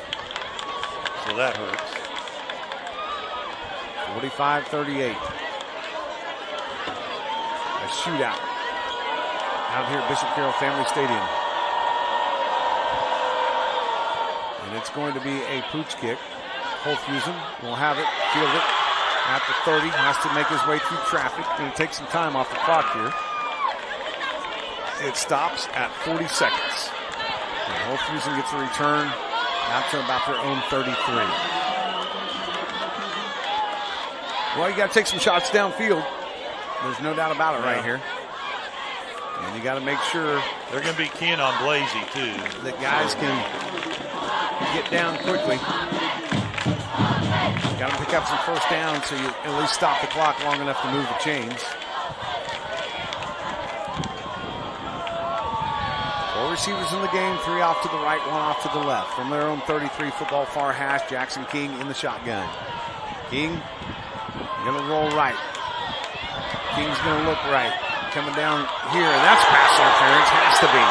Tate Blasey just got tripped. How do you not throw a flag right there? He literally got shoved down to the ground, and Dustin Trill is in his ear. That is not a trip. That is a shove to the ground. You blow a call in the end zone. You don't give us a first down there. I realize it's high school football rules for whatever reason, but then you can't even get a flag out of your pocket right there. That's ridiculous. 33 seconds left. I haven't seen the back judge throw a flag. Well, the side judge was looking right at him. He got shoved straight to the ground before the ball even got close to him. King wanting to throw again. Goes back far side. Comes out. This might be a makeup call. George's was the intended target. He got hit twice while he was kind of going up for the ball. It stops the clock at 28 seconds. This should be a first down for Bishop Carroll.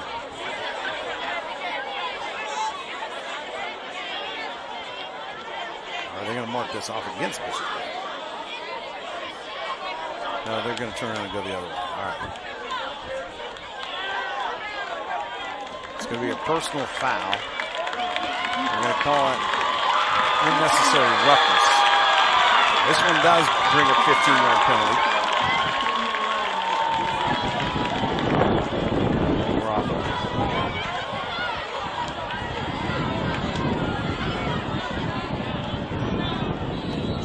Not hearing the rest of it.